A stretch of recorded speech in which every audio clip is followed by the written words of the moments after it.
말씀 선포하겠습니다. 오늘 말씀의 제목은 세례를 받으시다, 시험을 받으시다, 복음을 전파하시다 라는 제목으로 말씀을 전하도록 하겠습니다. 오늘은 사순절 일주 혼회구원 후식회 의의 시작에 관한 말씀입니다. 세례를 받으시다, 시험을 받으시다, 갈릴리에서 복음을 전파하시다, 복음을 통해서 그리스도의 고난과 죽음을 기념하는 그 사순의 여정이 무엇인지를 아주 잘 보여주셨습니다. 9절 말씀 보시면 그때에 예수께서 갈릴리 나사렛으로부터 와서 요단강에서 요한에게 세례를 받으시고 라고 말씀하고 있습니다.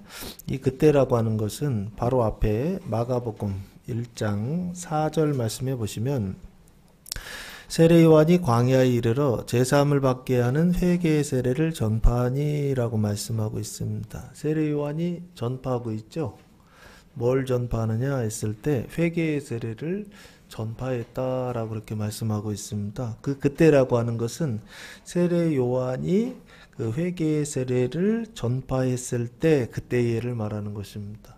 세례 요한이 회개의 세례를 전파했을 때 예수님도 뭐를 시작하시느냐? 세례를 받으심으로 공생애를 시작하셨다라고 하는 거. 이게 지금 성경이 증언하고 있는 말씀입니다. 그때에 예수님께서 갈릴리 나사렛으로부터 와서 이 갈릴리라고 하는 것은 지방입니다. 갈릴리라고 하는 지방이고 그 지방 안에 나사렛이라고 하는 도시가 있습니다. 이 나사렛은 어떤 도시인가요? 예수님께서 성장하신 도시이죠. 그러면 태어나신 곳이 따로 있죠. 예수님이 태어나신 고향은 베들레헴, 유대 땅 베들레헴에서 태어나셨고 성장하신 곳은 자라나신 곳은 어디냐? 요 갈릴리 나사렛이라고 하는 도시입니다.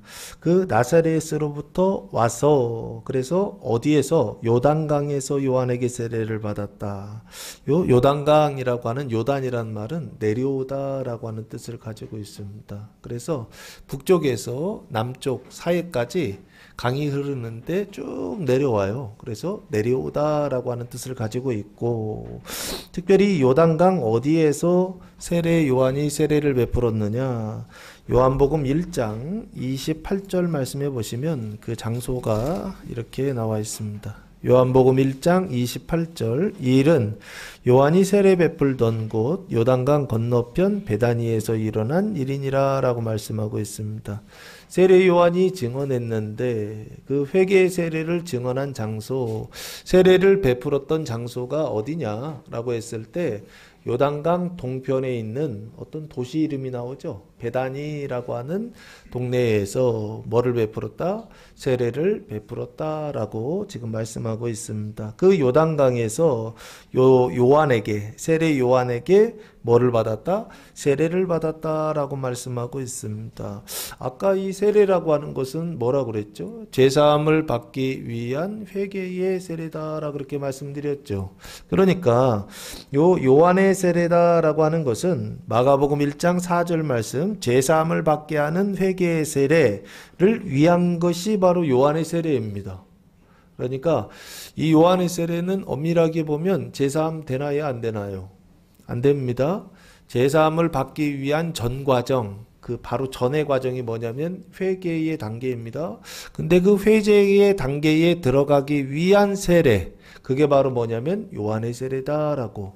요한의 물세례는 하나님 나라에 들어가는 것이 아니라 그 회개의 단계, 은총 안으로 들어가기 위한 수단이 바로 이 회개의 세례다라고 그렇게 보시면 됩니다. 근데 그 회개의 세례를 받는 것은 결국에 죄사함을 받기 위한 거거든요. 그럼 죄사함을 받는다라고 하는 것은 죄의 용서를 말하는 것입니다. 그 죄의 용서를 받는다는 것은 죄가 있어야 용서받는 것이죠.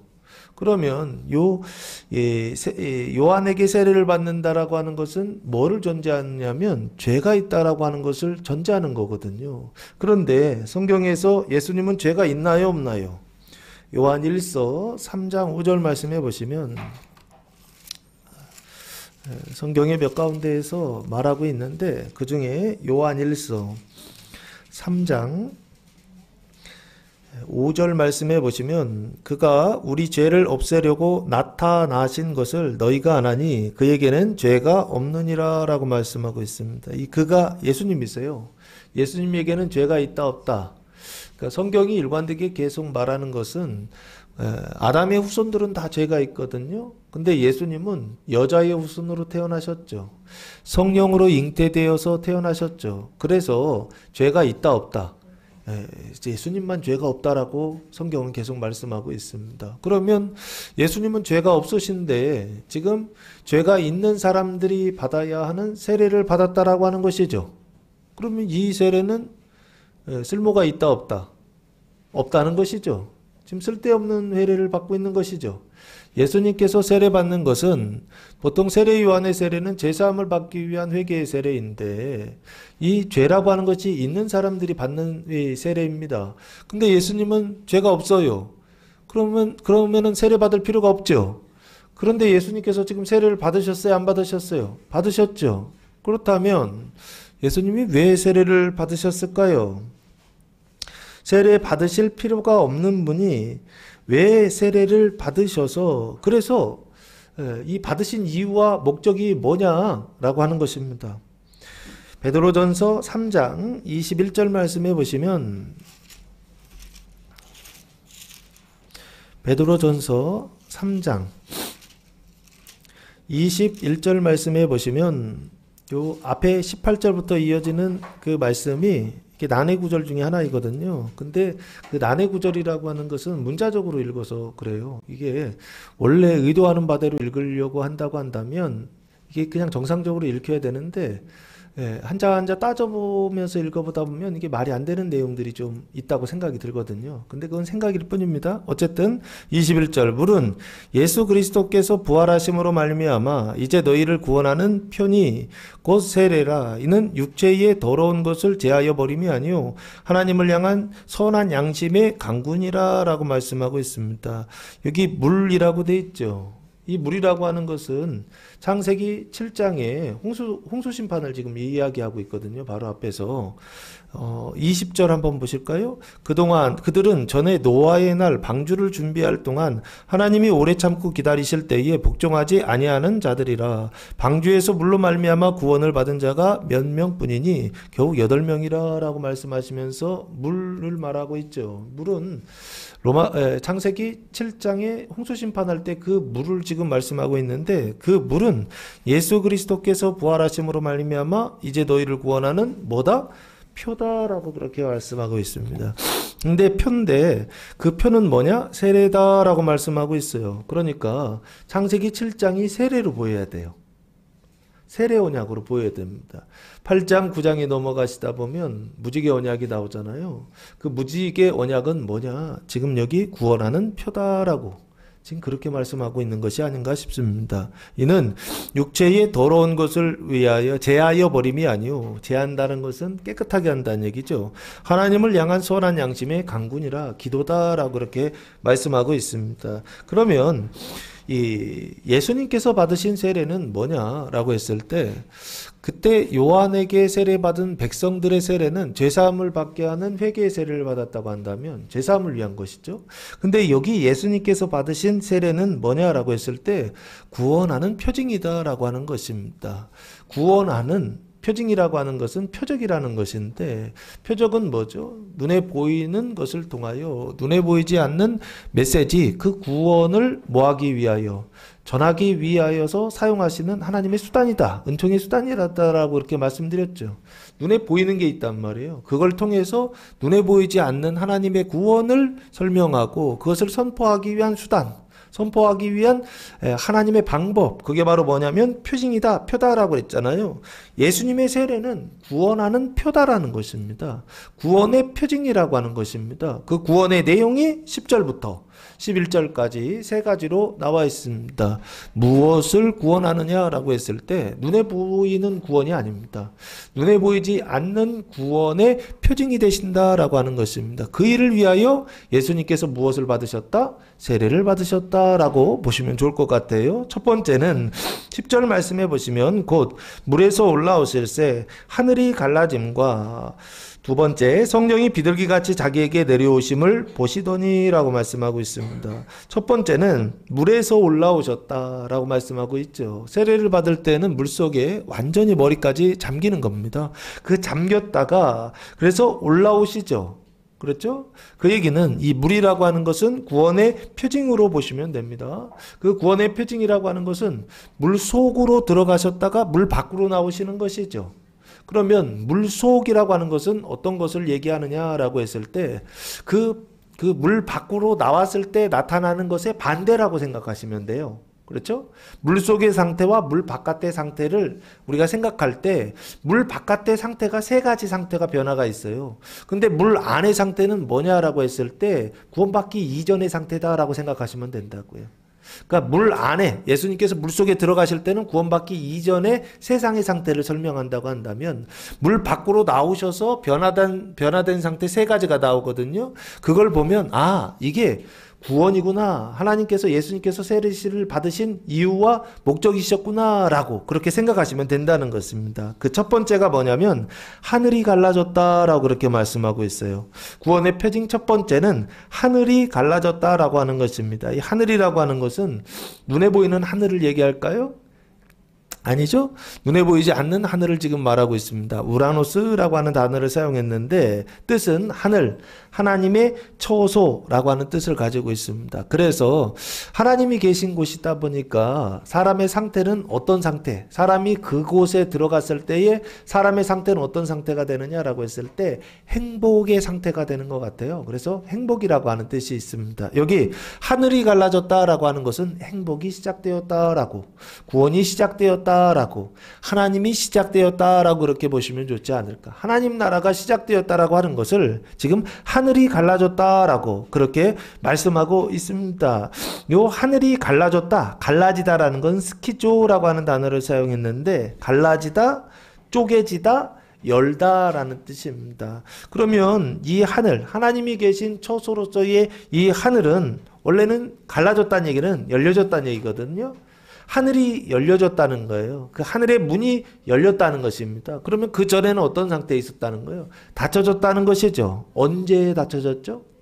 이 하늘의 문이요. 이 하나님의 문이요. 이 행복의 문이요. 이 구원의 문이, 이 천국의 문이 닫혀졌단 말이에요. 언제 닫혀졌어요? 창세기 3장 22절 말씀해 보시면 창세기 3장 22절 말씀해 보시면 아담과 하와가 선악과를 따먹고서 타락하죠. 뱀의 말을 듣고서 타락한단 말이에요. 그 타락했을 때 하나님께서 아담과 하와를 에덴 동산에서 쫓아내시죠. 그 쫓아내실 때 24절 말씀해 보시면 이렇게 하시네요.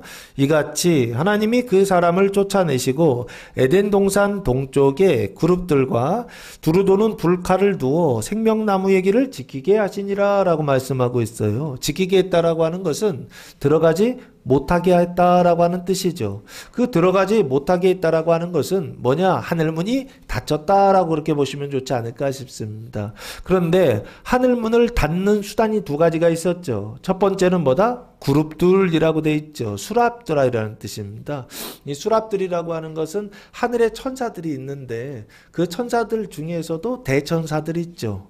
이 대천사들을 지칭할 때 보면 높은 천사들, 큰 천사들을 지칭할 때 보면 수랍들이라는 단어를 사용하시더라고요.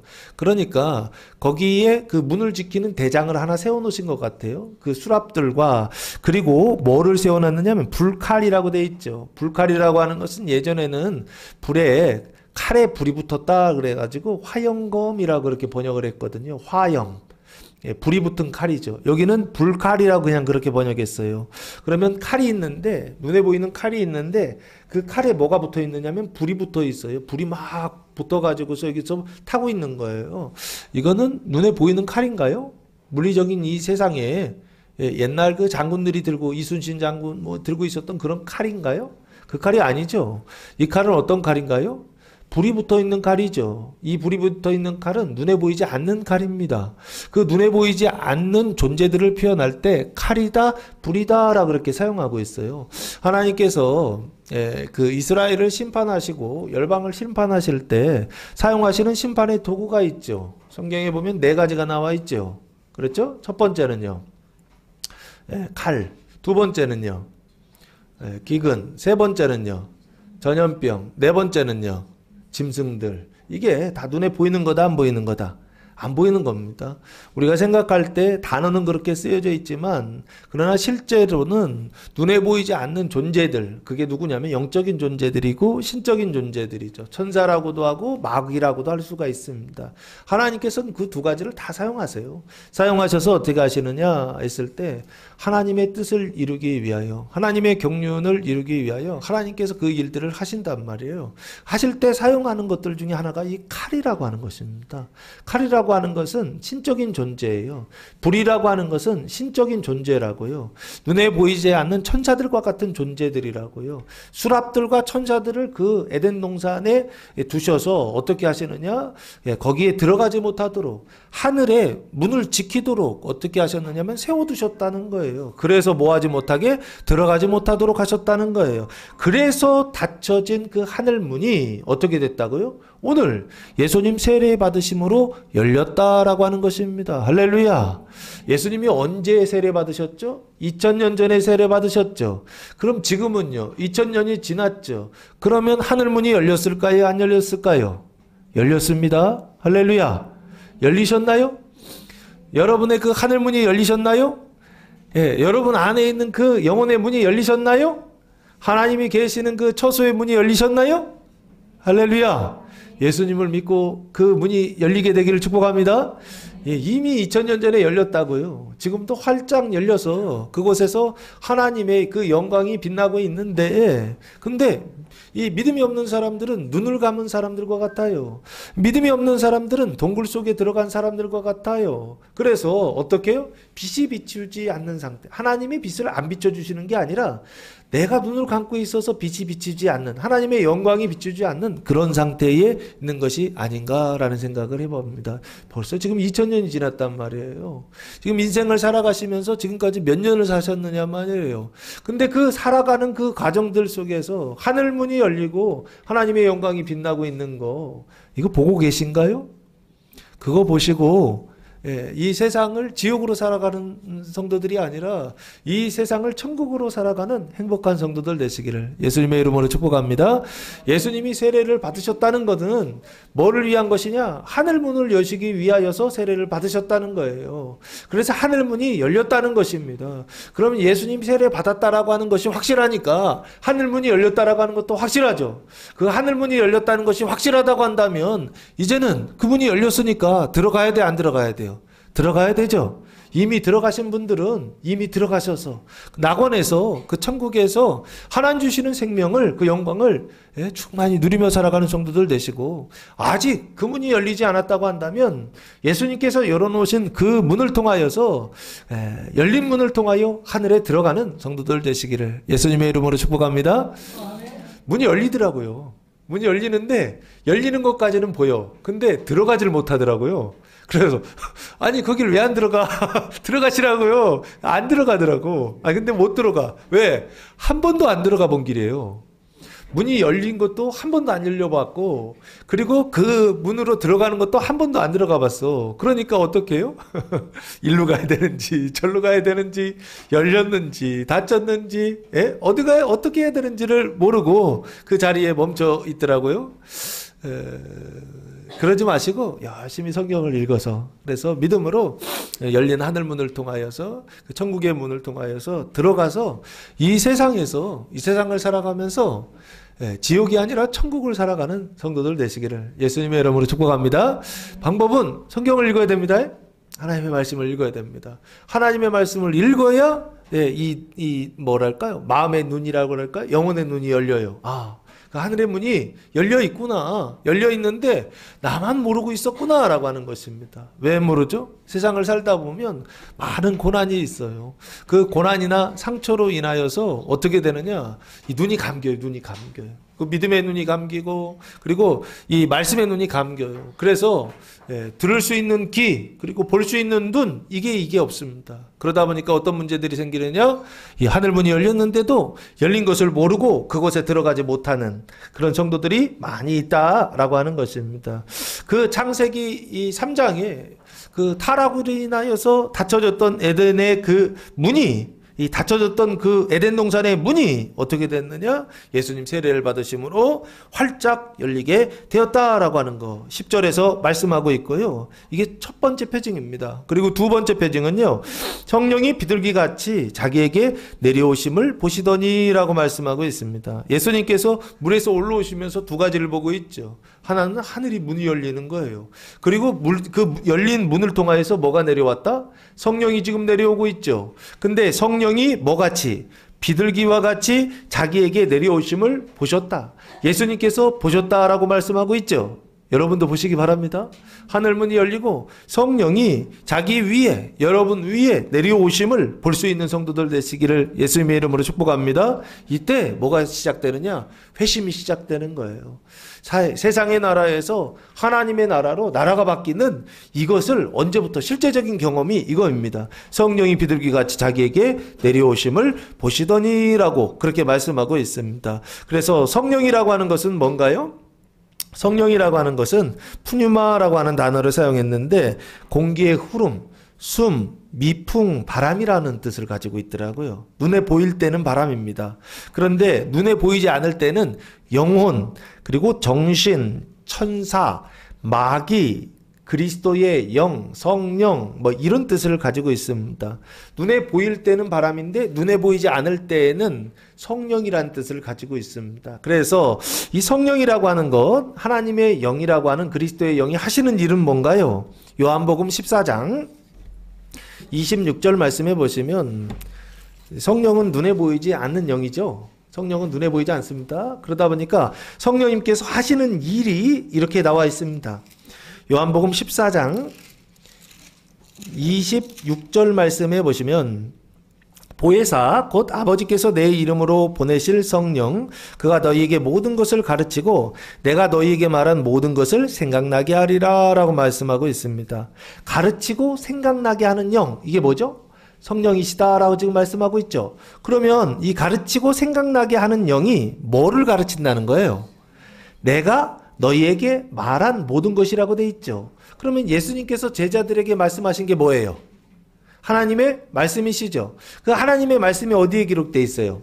성경에 기록되어 있죠. 특별히 신약에 기록되어 있죠. 그러면 신약을 생각나게 하는 영, 그리고 하나님의 말씀을 가르치는 영, 그게 바로 뭐다? 성령이시다라고 지금 말씀하고 있죠. 그럼 성경을 안 읽어. 그럼 성령이 작동하실까요? 안 하실까요? 예, 작동 안 하실 수도 있겠죠. 이해되십니까? 그러니까 성령은 언제 일하시느냐라고 했을 때 하나님의 말씀을 읽을 때 하나님의 말씀이 생각나게 하시고 하나님의 말씀을 어떻게 해요? 가르치시는 그 일을 성령님께서 하신다. 그게 성령의 역할이다라고 예수님께서 지금 가르쳐 주셨죠. 그리고 15장 26절 말씀해 보시면 15장 요한복음 15장 26절 말씀해 보시면 내가 아버지께로부터 너희에게 보낼 보혜사 곧 아버지로부터 나오시는 진리의 성령이 오실 때에 그가 나를 증언하실 것이요 라고 말씀하고 있습니다. 여기 성령님께서 오실 때에 성령님께서 나를 증언하신다. 예수님을 증언한다라고 돼 있죠. 그러면 성령님이 하시는 일은 뭐예요? 예수님이 하신 말씀을 가르치고 여기는요. 예수님을 증언하죠. 예수를 증언하는 영, 그게 바로 누구다? 성령이시다라고 그렇게 말씀하고 있습니다. 그리고 요한복음 16장 13절 말씀해 보시면 요한복음 16장 13절 그러나 진리의 성령이 오시면 그가 너희를 모든 진리 가운데로 인도하시리니 그가 스스로 말하지 않고 오직 들은 것을 말하며 장래일을 너희에게 알리시리라 라고 말씀하고 있습니다. 여기 진리 가운데로 인도하신다라고 되어 있죠. 그리고 장래일을 어떻게 하신다? 알리신다라고 그렇게 말씀하고 있죠. 이게 누가 하시는 일이냐? 성령님께서 하시는 일이다라고 그렇게 말씀하고 있습니다. 그러면 모든 진리가 누구시죠? 예수님이시죠. 모든 진리가 예수님이세요. 그래서 그 예수님을 요한복음에서는 뭐라고 표현하고 있죠? 로고스, 하나님의 말씀이다라고 말하고 있고, 그리고 그 안에, 그 말씀 안에 뭐가 있다고요? 생명이 있고 빛이 있다라고 그렇게 말씀하고 있죠. 그래서 그 진리 가운데로 인도하신다라고 하는 것은 말씀으로 인도하고, 그리고 생명으로 인도하고, 그 하나님의 영광으로 인도하시는 영, 그게 바로 누구시냐면 성령이시다라고 말씀하고 있습니다. 그래서 성령님께서 인도하시면 어떻게 해요? 그때부터는 실제적인 변화들이 나타나겠죠. 그렇죠? 내 삶 속에 하나님의 영이 나를 인도해 주시면 그때부터 뭐가 되느냐라고 했을 때 성령의 인도함을 받는, 하나님의 말씀의 인도함을 받는, 모든 진리 가운데로 인도함을 받는 예수님을 증언하시는 성령이 나를 어떻게 하시느냐? 이끌어 가신다는 것입니다. 이전에는 누가요? 내가 나의 삶을 책임지며 나의 삶을 인도하며 살아갔는데, 이후에 성령님이 내려오신 이후에는 성령님께서 무슨 일을 하시느냐? 하나님의 말씀 가운데로 인도하셔서 말씀을 따라 살아가는 삶으로 바꿔주신다는 것입니다. 이전에는요, 내 마음대로 살았죠. 이후에는요, 성령을 따라, 말씀을 따라 살아가는 삶으로 완전히 바꿔주시죠. 그때부터 뭐가 시작되느냐? 실제적인 삶의 변화가 시작된다라고 하는 것입니다. 이걸 뭐라고 표현하냐면 거듭남이라고 표현합니다.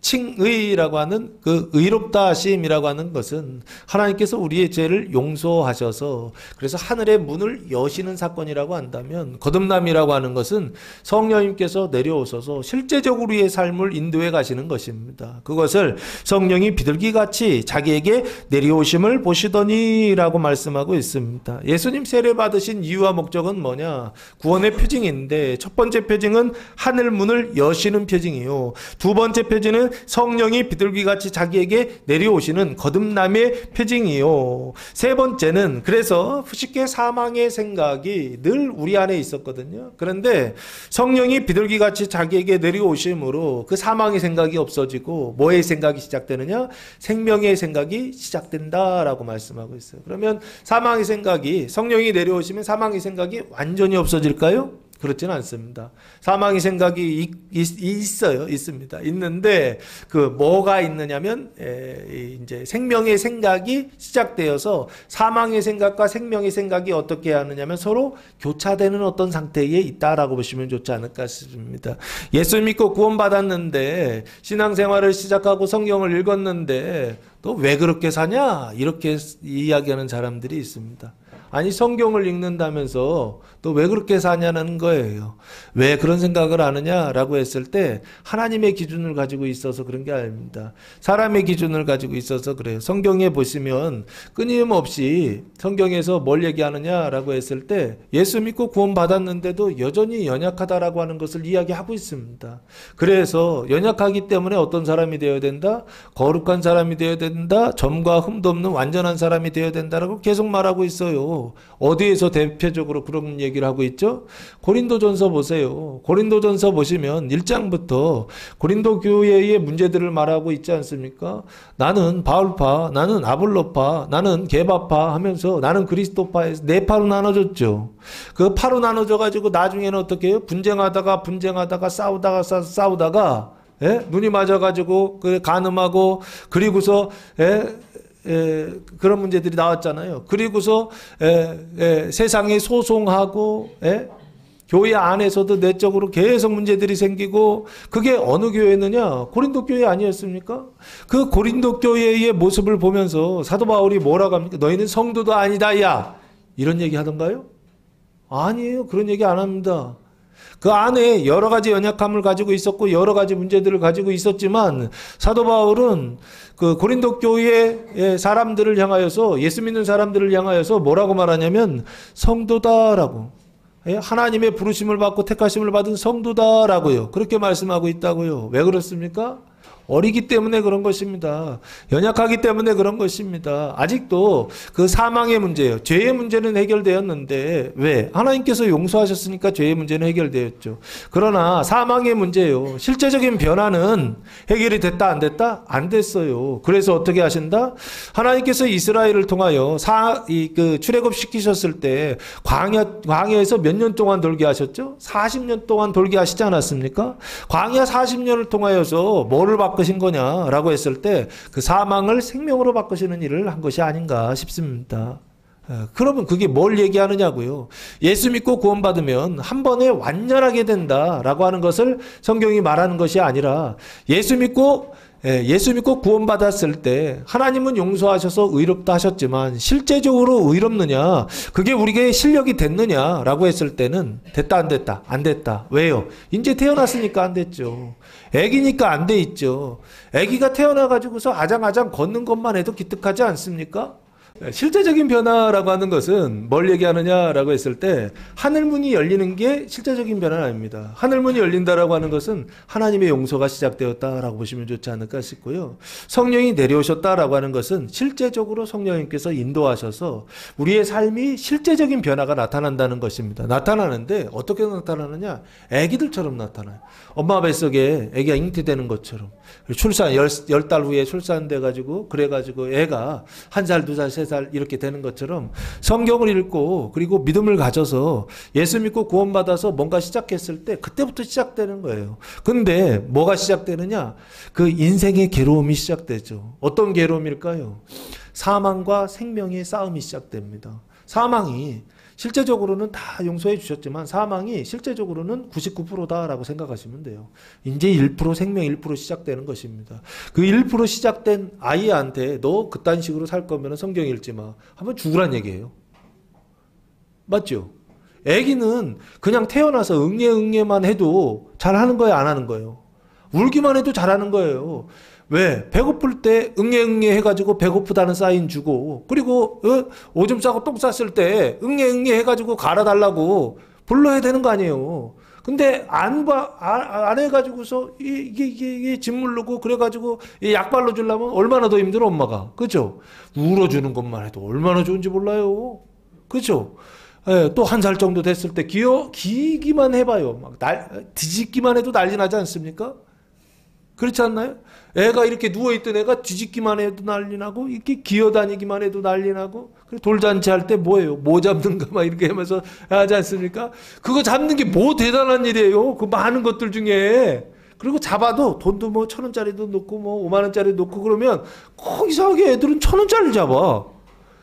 그렇죠? 5만원짜리를 잡아야 되는데 그런데도 1,000원짜리 잡아도 좋다고 하시지 않습니까? 왜 그렇죠? 애기이기 때문에 그런 거예요. 이제 막 성경 읽기 시작했기 때문에 그런 거예요. 그러나 그 애기도요. 그렇게 뒤집느라고요. 한번 이게 용수가 했을 때 얼마나 힘들겠어요. 그렇죠? 신앙생활요. 시작하고 성경 읽고 이 하늘문이 열리고 시작했을 때 성령이 내려오셔서 막 인도해 주실 때요. 만만하게 보시면 안 돼요. 무지는 어렵습니다. 무지 힘듭니다. 애들이 한 살 됐던 애들이 막 아장아장 이제 걷기 시작하려고 할 때 이렇게 붙잡고 일어날 때 이럴 때요. 얼마나 힘들겠어요. 예? 그런 것처럼 신앙생활도요. 무지 힘듭니다. 근데 옆에서 자꾸 뭐라 그래요. 예? 너 저 성경 읽는다면서 신앙생활 한다면서 예? 그것밖에 안 되냐고 그딴 식으로 할 거면 하지 말라고. 이게 제대로 된 생각인가요? 한번 생각해 보시라는 거예요. 이게 지혜롭지 않은 거죠. 왜? 아니 20살 된 애한테 그렇게 얘기한다면 맞죠. 근데 이제 막 성경 읽기 시작한 사람들한테 그렇게 얘기한다고 한다면 그건 뭐란 얘기예요? 예? 성장하라는 얘기가 아니죠. 예? 그만둬라 그 얘기죠. 포기하라 그 얘기죠. 예? 예. 그래서 그런 소리에 미혹되거나 현혹되거나 그런 소리를 들을 필요가 없어요. 왜? 나는 애기다라고 생각하시면 된다고요. 언제까지? 백도 가실 때까지요.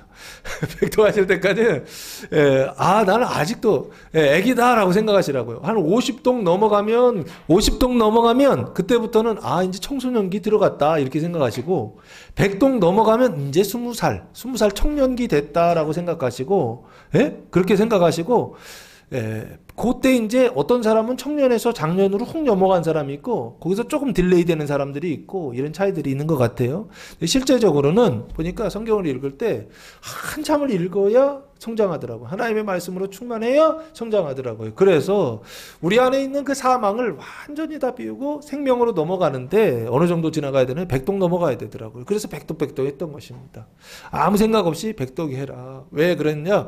내 안에 그 생각이라고 하는 것 자체도 그 사망의 지배를 받고 있기 때문에, 뱀의 지배를 받고 있기 때문에 그걸 따라 살아가는 그 순간 뭐가 막히느냐? 이 성령의 인도하심이 막힌다고요. 하나님의 말씀을 읽는 일들이 막힌다고요. 그래서 그거 하지 마라 라고 했던 것입니다. 여기요, 부식계 사망의 생각이 100%였는데 성령이 내려오심으로 인하여서 부식계 사망의 생각이 99%로 어떻게 해요? 줄어들기 시작하고, 그리고 부식계 생명의 생각, 성령의 생각, 하나님의 생각이 1%부터 100%까지 성장하는 이 천국의 시작이 지금 여기서부터 성령이 비둘기같이 자기에게 내려오시는 그 일로부터 시작되더라 라고 하는 것입니다.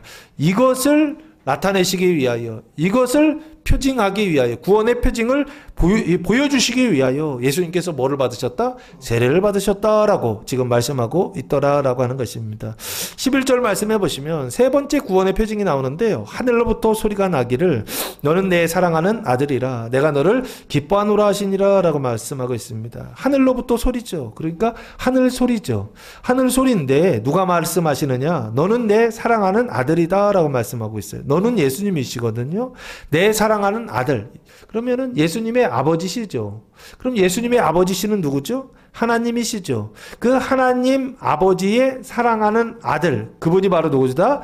예수 그리스도시다라고 그렇게 말씀하고 있어요. 그러면 내 사랑하는 아들이라 라고 할 때 하나님께서 지금 예수님한테 말씀하시는 것이죠. 예?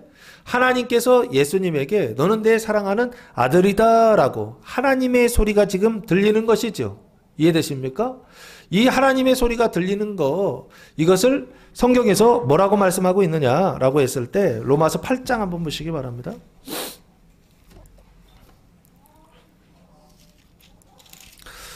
로마서 8장 16절 말씀해 보시면, 로마서 8장 16절 말씀해 보시면 성령이 친히 우리의 영과 더불어 우리가 하나님의 자녀인 것을 증언하시나니라고 말씀하고 있습니다. 여기 보시면 성령이 증언하시고 우리의 영이 더불어 증언하신다라고 되어 있죠. 증언하는 내용이 뭔가요? 우리가 하나님의 자녀인 것을 증언하신다라고 그렇게 말씀하고 있죠. 여기 지금 아버지가 하늘에서 말씀하셨죠. 너는 내 사랑하는 아들이다. 하나님의 자녀인 것을 지금 뭐하고 계세요? 말씀하시고 계시고 증언하고 계시죠. 이해되십니까? 근데 여기는 아버지께서 말씀하시는데 오늘 여기 로마서에서는 성령님께서 증언하신다라고 그렇게 말씀하고 있죠. 성령의 증언이요. 성령의 증언이 뭘 증언하시느냐? 너는 내 아들이다. 예? 너는 하나님의 자녀다 라고 하는 것을 성령이 증언하신다라고 하는 것입니다. 언제예요? 칭의 중생한 이후에 그 거룩함의 단계 성화의 과정을 성장하는요. 생명으로 성장하는 성화의 과정을 지나갈 때 성령님께서 끊임없이 너는 누구다? 하나님의 자녀다 라고 하는 것을 증언하신다는 것입니다. 왜 그렇죠? 마귀의 자녀요. 마귀의 자녀들의 모습이 나타나기 때문에 그런 것입니다. 마귀의 자녀들의 모습이 나타나는데 그게 나타날 그때에도 뭐 하지 말고요? 예, 그것 때문에 실망하거나 실족하지 말고, 그리고 어떻게 하라고요? 성령님께서 계속 말씀하셔서 너는 누구다? 하나님의 자녀다라고 하는 것을 끊임없이 증언해 주시더라는 것. 그래서 그 말씀 때문에 소망을 가지고 마지막까지 하나님의 자녀가, 완전한 자녀가 되는 그 자리까지 소망 가운데서 걸어갈 수가 있는 것입니다. 누가 증언하시기 때문에? 성령님께서 증언하시기 때문에. 지금 오늘 본문에서는 아버지께서 증언하신다는 거예요. 너는 내 사랑하는 아들이다라고요. 그래서 그 거룩한 길을 완수할 수 있도록 그 거룩함의 그 완전의 단계까지 들어가게 하시는 거, 이게 누가 하시는 일이냐? 하나님이 하시는 일이다라고 성경이 말씀하고 있고, 특별히 이렇게 증언하는 사람들이 누구냐라고 했을 때 14절, 로마서 8장 14절 말씀해 보시면 무릇 하나님의 영으로 인도함을 받는 사람은 곧 하나님의 아들이다라고 그렇게 말씀하고 있습니다. 여기요, 네가 하나님의 자녀다라고 하는 것을 증언할 때에는 존재가 바뀌어야 되죠. 하나님의 아들이 되었을 때 하나님의 아들이다라고 증언하겠죠. 이해되십니까? 아니 내가 독사의 자식들이야. 근데 성령님께서 오셔서 너는 하나님의 아들이야 라고 말씀할까요? 안 하시겠죠. 오늘 여기요. 예수님이 하나님의 아들이 아닌데 아버지께서 오셔서 너는 내 사랑하는 아들이야 라고 말씀하실까요? 당연히 안 하겠죠. 그렇잖아요. 내가 아들을 낳았어. 그렇죠? 그러면은 걔는 내 아들이잖아요. 맞죠? 내가 낳았을 때 너는 내 사랑하는 아들이다라고 말하는 거지. 내가 낳지 않았는데 내 아들이라고 말하는 건 말이 안 되는 얘기죠. 여기요. 이미 너는 내 사랑하는 아들이다라고 하는 것은 하나님의 아들이 된 사람들을 얘기한다고요. 영적으로 하늘문이 열리고 성령님께서 내려오셔서 칭의 중생한 사람들, 이 사람들에게 지금 아버지께서 성령님께서 뭐라고 증언하시느냐? 너는 하나님의 자녀다라고. 그렇게 증언해 주셔서 그래서 어떻게 해요? 그 거룩한 길을 그 성화의 길을 어떻게 해요? 마지막까지 인내하며 걸어갈 수 있게 하신다라고 하는 것을 성경이 말씀하고 있는 게 아닌가 싶습니다. 그러면 여기 구원의 아까 예수님의 세례는 구원의 표징이다라고 그렇게 말씀드렸잖아요. 뭘 표징하고 있느냐? 세 가지를 표징한다. 첫 번째는 하늘문, 닫혀 있었던 하늘문이 열려서 하나님의 용서를, 구원의 용서를 표징하고, 두 번째는 성령님께서 내려오셔서 그래서 어떻게 해요? 실제적인 변화요, 삶의 변화가 시작되었다라고 하는 것을 표징하고 있고, 그 중생을 표징하고 있고, 세 번째는 하늘로부터 소리가 나기를 너는 내 사랑하는 아들이라 증언하심으로 어떻게 한다고요? 그 거룩한 길을 걸어가게 하시는 그 성화의 표징, 이게 바로 뭐냐? 예수님의 세례가 가지고 있는 의미다라고 하는 것입니다. 예수님은 죄가 없으시기 때문에 사망도 없으시겠죠? 그 죄와 사망이 없으시기 때문에 세례를 받으실 이유가 없으셨던 분이에요. 그런데 일부러 예수님이 어떻게 하셨다고요? 그 죄와 사망의 물속으로 들어가셨다고요. 들어가셔서 어떻게 하셨다고요? 그 물속에서 나오심으로 문을 여셨다고요. 죄와 사망의 그 감옥 속으로 들어가셔서 그 감옥의 문을 여셨다고요. 문을 여셔서 그 지옥의 문, 감옥의 문을 무슨 문으로요? 천국의 문으로, 하늘의 문으로 그 문을 여셔서 그 문을 통하여 뭐가 들어오게 하신다고요? 성령이 들어오게 하셨다고요. 세상에 성령이 들어오시질 않아요. 세상에 성령이 들어오셨다는 얘기는 떠나셨다는 얘기죠. 언제 떠나셨죠? 성령이 언제 떠나셨어요? 창세기 6장 보시면 6장 1절부터 읽겠습니다. 사람이 땅 위에 번성하기 시작할 때에 그들에게서 딸들이 나니 하나님의 아들들이 사람의 딸들의 아름다움을 보고 자기들이 좋아하는 모든 여자를 아내로 삼은지라 라고 말씀하고 있어요. 결혼했다는 얘기죠. 하나님의 아들들이 사람의 딸들과 결혼했다 그랬죠. 그때 나타난 결과가 뭐냐면 3절 여호와께서 이르시되 나의 영이 영원히 사람과 함께하지 아니하리니 이는 그들이 육신이 됨이라. 그러나 그들의 날은 120년이 되리라 하시니라 라고 말씀하고 있어요. 여기 나의 영, 하나님의 영이죠. 그 하나님의 영이 어떻게 됐다? 함께 있지 않는다 하면서 지금 떠났다라고 지금 말씀하고 있죠. 그래서 결국에 하나님의 아들들이 사람의 딸들과 결혼을 해서 부패하기 시작하니까 그때 뭐가 떠나들었냐? 하나님의 성령이 떠나더라라고 지금 그렇게 말씀하고 있습니다. 성령이 떠났죠. 그 떠났던 영이 어떻게 해요? 오늘 말씀이 하늘문을 여시고 예수님께서 여시니까 그 문을 통하여서 뭐가 들어오시더라? 성령이 들어오셔서 새로운 생명의 삶을 시작하시더라라는 것입니다. 천국의 삶을 시작하시더라라고 하는 것입니다. 이게 진짜 행복이죠. 사람들이 말하는 세상의 행복 말고 하나님께서 말씀하시는 참된 행복이 시작되더라는 것입니다. 시작입니다. 시작되는데 그 시작된 것이 성장하고 그 진행되는 과정이 바로 뭐냐면 세 번째, 하늘에서 소리가 나는 이 아버지의 소리요, 이 증언이요, 이 증언을 통하여 결국에는 어디까지 가게 하시더라? 거룩함의 완성에까지 들어가게 하신다라고 하는 것을 예수님이 뭐 받으심으로? 세례를 받으심으로 표징, 증언하고 있더라라고 하는 것입니다. 그 구원을 눈에 보이는 것을 통하여 눈에 보이지 않는 구원을 뭐하고 있느냐면 드러내고 나타내고 있더라라고 하는 것입니다. 사랑하는 성도 여러분, 예수님께서 세례 받으심으로 하늘문이 열리고 성령이 비둘기같이 내려오시고 아버지 하나님께서 말씀하시는 이 증언이 시작된 줄로 믿습니다. 네, 아직도 경험이 없으시다고 한다면 열심히 성경 읽고 예수님을 믿고 이것이 시작되는 성도들 되시기를 예수님의 이름으로 축복합니다. 두 번째는 12절 말씀해 보시면 성령이 곧 예수를 광야로 몰아내신지라 라고 말씀하고 있습니다. 하나님의 성령이 예수님을 광야로 몰아내셨다라고 그렇게 말씀하고 있어요. 그러면 이 성령이라고 하는 것은 어떤 성령이냐라고 했을 때 요한에게 세례를 받았을 때 예수님께서 요한에게 세례를 받았을 때 10절 하늘문이 갈라지고 자기에게 내려오신 성령이죠. 그 성령이 곧 예수를 광야로 몰아내셨다라고 그렇게 말씀하고 있습니다. 이 광야라고 하는 단어는 에레모스라고 하는 단어인데 뜻은 고독한, 버려진, 황량한, 외로운이라고 하는 뜻입니다. 그래서 광야는 어떤 곳이냐, 어떤 상태에 있는 곳이냐라고 했을 때 강수량, 물이 하늘에서 내리잖아요. 강수량보다 증발량, 땅에서 햇빛을 받으면 증발하잖아요. 증발량이 더 많은 지역이요. 이런 지역을 광야라고 그럽니다. 그래서 항상 내리는 물이 100이라고 한다면 올라가는 물이 110이야. 그러면 그 지역은 항상 어떻게 돼요? 물이 없는 건 아니죠. 물이 있기는 있어. 그런데 늘 어떤 상태요? 부족한 상태. 라고 그렇게 보시면 됩니다. 물이 계속적으로 부족해지는 장소요. 그래서 물이 부족해지면 결국엔 이게 어떻게 되겠어요? 말라 죽겠죠. 서서히 말라 죽는 어떤 땅의 상태예요. 서서히 말라 죽는, 물이 없어서 서서히 말라 죽는 그 육신의 상태를 지금 뭐라고 표현하고 있느냐면 광야다라고 그렇게 표현하고 있는 게 아닌가 싶습니다. 눈에 보이는 광야를 통하여서 눈에 보이지 않는 광야를 말씀하고 있다고요. 눈에 보이는 땅을 통하여서 눈에 보이지 않는 땅을 말하고 있다고요. 그 땅이 뭘까요? 이거. 내 육신을 말하고 있는 것입니다. 내 육신이 하나님의 생명으로 충만해야 되는데 내 육신이 뭐로요? 사망으로 가득하여서 충만하여서 그래서 계속 어떤 상태가 돼요? 광야와 같은 상태가 되는 사람들이요. 예수 안 믿는 사람들은 당연히 영벌로 간다라고 성경이 그렇게 돼 있어요. 그게 운명과 저주처럼 돼 있다라고요. 아무리 행복을 추구하더라도 돈을 아무리 많이 벌고 건강을 아무리 가지고 있다 하더라도 결국엔 어떻게 됩니까? 사람이 안 죽는 사람이 없어요. 다 죽게 되어 있어요. 그럼 이 세상에서만 잠깐 떵떵거리는 것 뿐이지 실제적으로는요. 죽을 수밖에 없는 존재라고요.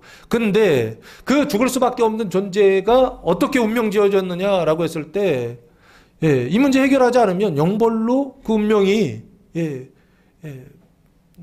정해져 있다고요. 아담과 하와가 타락해서 결국에는 죽을 수밖에 없는 영벌의 상태가 하나님의 말씀으로 운명으로 주어졌는데 이 세상은 우리에게 뭐냐라고 했을 때 시간을 주신 거예요. 어떤 시간이요? 바꿀 수 있는 시간이요. 그러니까 이건 기회죠. 뭘 바꾸죠?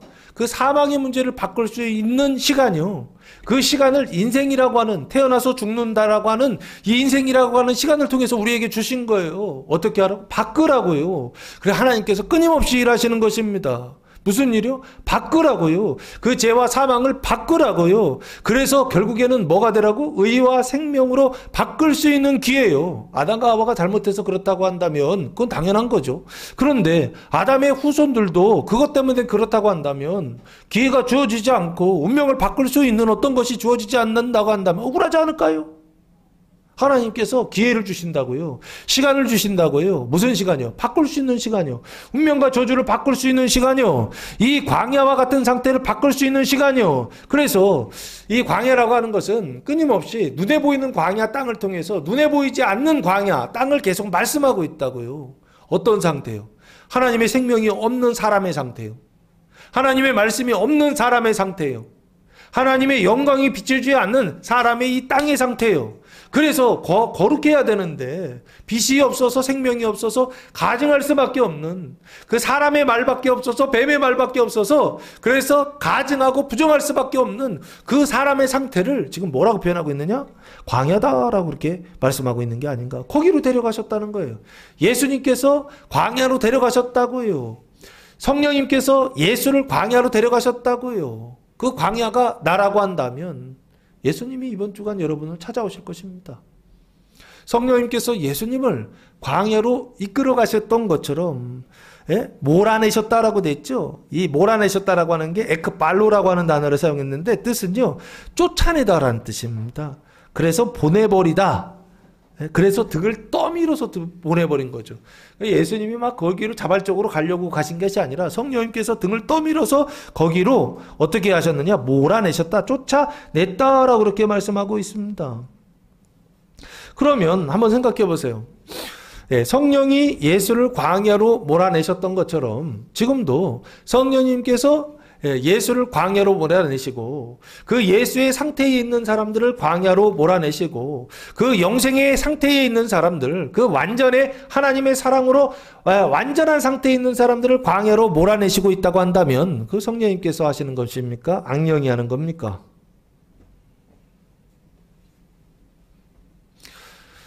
누가 하는지는 모르겠어요. 근데 지금 내가 광야로 쫓겨나고 있다고 한다면 우리 생각에는 어떤 생각이 들까요? 하나님께서 나를 쫓아내신다라고 생각이 들까요? 아니면 마귀가 나를 쫓아낸다고 생각을 들까요? 내가 지금 죽을 것 같아요. 내 인생이 죽을 것 같고 내 가정이 죽을 것 같고 망할 것 같고 내 사업이 막 힘들어 죽겠어요. 광야로 막 몰아내신단 말이에요. 그 몰아내실 때 말이에요. 그 몰아내실 때 뭐라고 느끼시냐 말이에요. 하나님이 나를 도와주신다라고 느낄까요? 아니죠. 마귀가 지금 역사하고 있다라고 그렇게 느끼지 않겠어요? 그게 사람들이란 말이에요. 근데 여기요. 12절. 성령이 예수를 광야로 뭐 하셨다고요? 몰아내셨다라고 지금 말씀하고 있다고요. 하나님이 나를 광야로 몰아내신다고요. 예수를 광야로 몰아내셨던 것처럼 예수의 상태에 있는 사람들을 몰아내시고 예수의 상태가 시작된 사람들도 거기로 몰아내신다고요. 그래서 어떻게 하신다고요? 그 광야 40년을 지나가게 하시는 분, 그분이 바로 누구시라고요? 마귀라고요? 사단이라고요? 성령이라고 지금 말씀하고 있다니까요. 성령이요? 악령이 아니라 성령이 예수를 광야로 몰아내셨다. 그럼 왜요? 왜 몰아내셨을까요? 13절 말씀해 보시면 그 이유가 나와 있죠. 13절 말씀해 보시면 광야에서 40일을 계시면서 사단에게 시험을 받으시며 들짐승과 함께 계시니 천사들과 수종들더라 라고 말씀하고 있습니다. 여기 이유가 몇 가지 나와 있죠. 광야에서 며칠을 계셨다? 40일을 계셨다 그랬죠. 광야도 표징이지만 40일도 표징이에요. 40 하면 생각나는 거 있죠. 뭐요? 사순절? 네, 사순절도 40입니다. 그리고 40이 의미하는 게 있죠. 뭐요? 광야 40년이 생각나지 않습니까? 그 광야 40년이 왜 40년이 됐죠? 원래는 40일이었죠. 40일이었는데 그 40일을 벌을 받아가지고 40년 광야 생활하게 하셨다고 그랬죠. 그 40일이 뭐였어요, 원래요? 정탐꾼을 보냈던 거였죠. 이스라엘이 출애굽한 다음에 광야를 돌다가 정탐꾼을 보냈단 말이에요. 보냈을 때에 그 정탐꾼들이 가서 돌아와가지고서 그 땅에 대해서 뭐라 그래요? 악평을 하죠. 그 악평을 했을 때 하나님이 하신 말씀 기억나십니까? 너희가 거기 정탐한 날수대로 광야에서 어떻게 해요? 40년 동안 그렇게 머무르게 하시겠다라는 게 하나님의 말씀이었단 말이에요. 여기요. 40이라고 하는 것은 결국에 출애굽하는 당시에 광야 40년을 말씀하고 있는 게 아닌가 싶습니다. 그럼 이 40일은 뭘 얘기하느냐? 그 뱀의 생각, 사람의 생각, 푸시케 사망의 생각을 하나님의 생각, 그리스도의 생각, 푸시케 생명의 생각으로 바꾸시기 위하여 지금 뭐 하시는 거냐? 광야에서 40일 동안 계셨다라고 말씀하고 있는 게 아닌가 싶습니다. 그러면서 첫 번째 뭘 받으시죠? 사단에게 시험을 받으셨죠. 광야로 몰아내셨어. 근데 광야로 몰아내신 이유는 뭐다? 시험 받으시려고. 이해되시죠? 첫 번째는 시험 받으시려고. 두 번째는요. 들짐승과 함께 계셨다라고 말씀하고 있죠. 첫 번째는 시험 받고, 두 번째는 들짐승과 함께 계시고, 세 번째는 누가 수종들기 위하여? 천사들이 수종들기 위하여 예수님께서 지금 뭐 하시더라? 성령을 통하여서 광야로 쫓겨나셨다라고 지금 말씀하고 있다고요. 성령이 예수를 광야로 쫓아내신 이유는 뭐냐라고 했을 때 첫 번째는 사단에게 시험을 받으시려고. 이 시험이라는 단어가 훈련이라는 뜻도 있습니다. 시험을 받으시려고. 두 번째는 들짐승과 함께 계시기 위하여. 세 번째는 천사들이 수종들기 위하여. 천사들이 수종드는 것을 위하여서 예수님께서 뭐 하셨다고요? 지금 성령님께서 광야로 쫓아내셨을 때에 광야로 쫓겨나셨다라고 하는 것을 말씀하고 있습니다. 그럼 이게 다 뭐냐? 표징이에요. 사단에게 시험을 받으셨다 할 때 사단이라는 단어는 사타나스라고 하는 고유명사를 사용했더라고요. 뜻은 고소자라고 하는 뜻입니다. 그래서 보통 우리가 말하는 마귀 있죠. 마귀란 단어가 이 사타나스라고 하는 단어입니다. 그 사탄에게 이 사단을 요한계시록에서는 용이요 라고 그렇게 말씀하고 있죠. 그리고 옛 뱀이요 사단이다 마귀다 라고 그렇게 말씀하고 있죠. 그게 여기 사단입니다. 그 사단에게 시험을 받으시며 라고 말씀하고 있어요. 창세기 3장에 보면 사단에게 시험 받는 사람이 하나 나오죠. 누구요? 아담이요. 하와요. 아담과 하와가 시험을 받죠. 엄밀히 보면은 아담이 시험 받은 건 아니죠. 하와가 먼저 시험을 받았죠. 하와가 시험 받은 다음에 아담에게 선악과를 준 것은 뱀인가요? 하와인가요? 하와가 주었죠.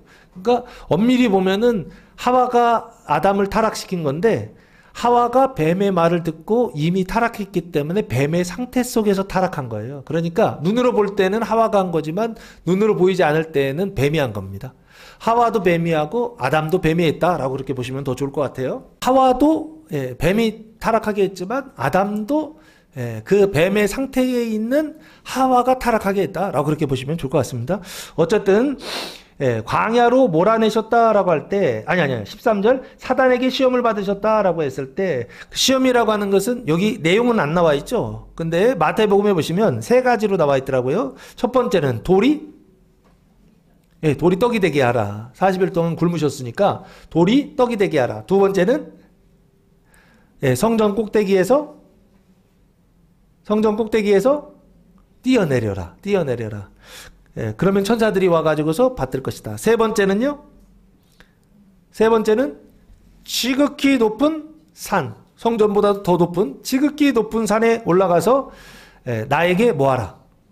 경배하라, 엎드려 절하라 라고 그렇게 시험을 했죠. 그래서 여기요, 떡이 되는 시험, 그리고 뛰어내리는 시험, 그리고 엎드려 절하라 라고 하는 이 시험을 사단에게 받으셨다라고 지금 말씀하고 있어요. 그러면 왜 시험을 받으셨을까요? 원래 시험이라고 하는 것은 자기 욕심에 끌려서 시험을 받는다라고 야고보서에서 말씀하고 있잖아요. 예수님은 욕심이 없으시거든요. 사망이 없기 때문에.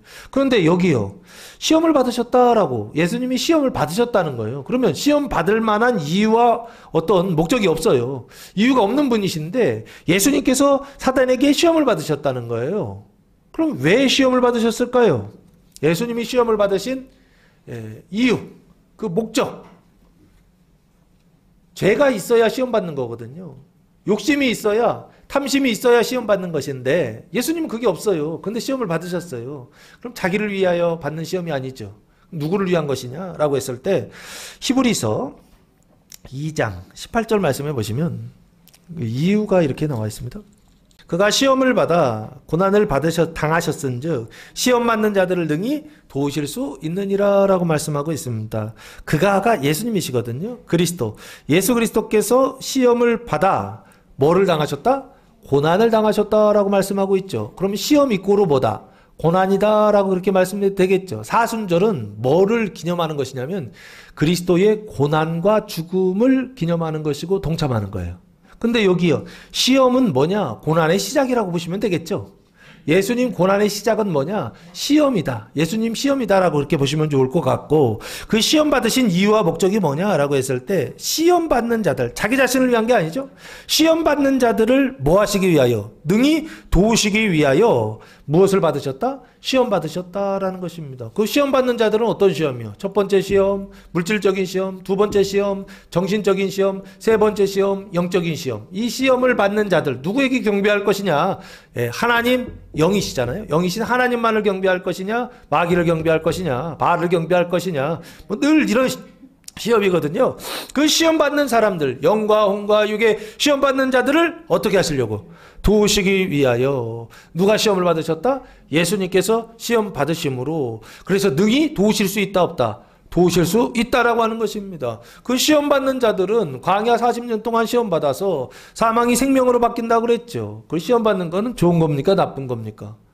말씀이 없을 때는 영벌로 가는 것이 시험입니다. 근데 말씀이 있는 사람들에게는 이 시험은 단순히 시험이 아니라 훈련이다라고 생각하시면 좋을 것 같아요. 어떤 훈련이냐라고 했을 때 사망을 생명으로 바꾸는 훈련이요. 뭐 이렇게 군대 남자들이 군대 가기 전에는 몸이 이렇게 튼튼하지 않잖아요. 근데 군대 딱 가면 어떻게 됩니까? 훈련을 받아가지고 군인다운 모습이 되지 않습니까? 몸이 아주 탄탄해집니다. 건강해진단 말이에요.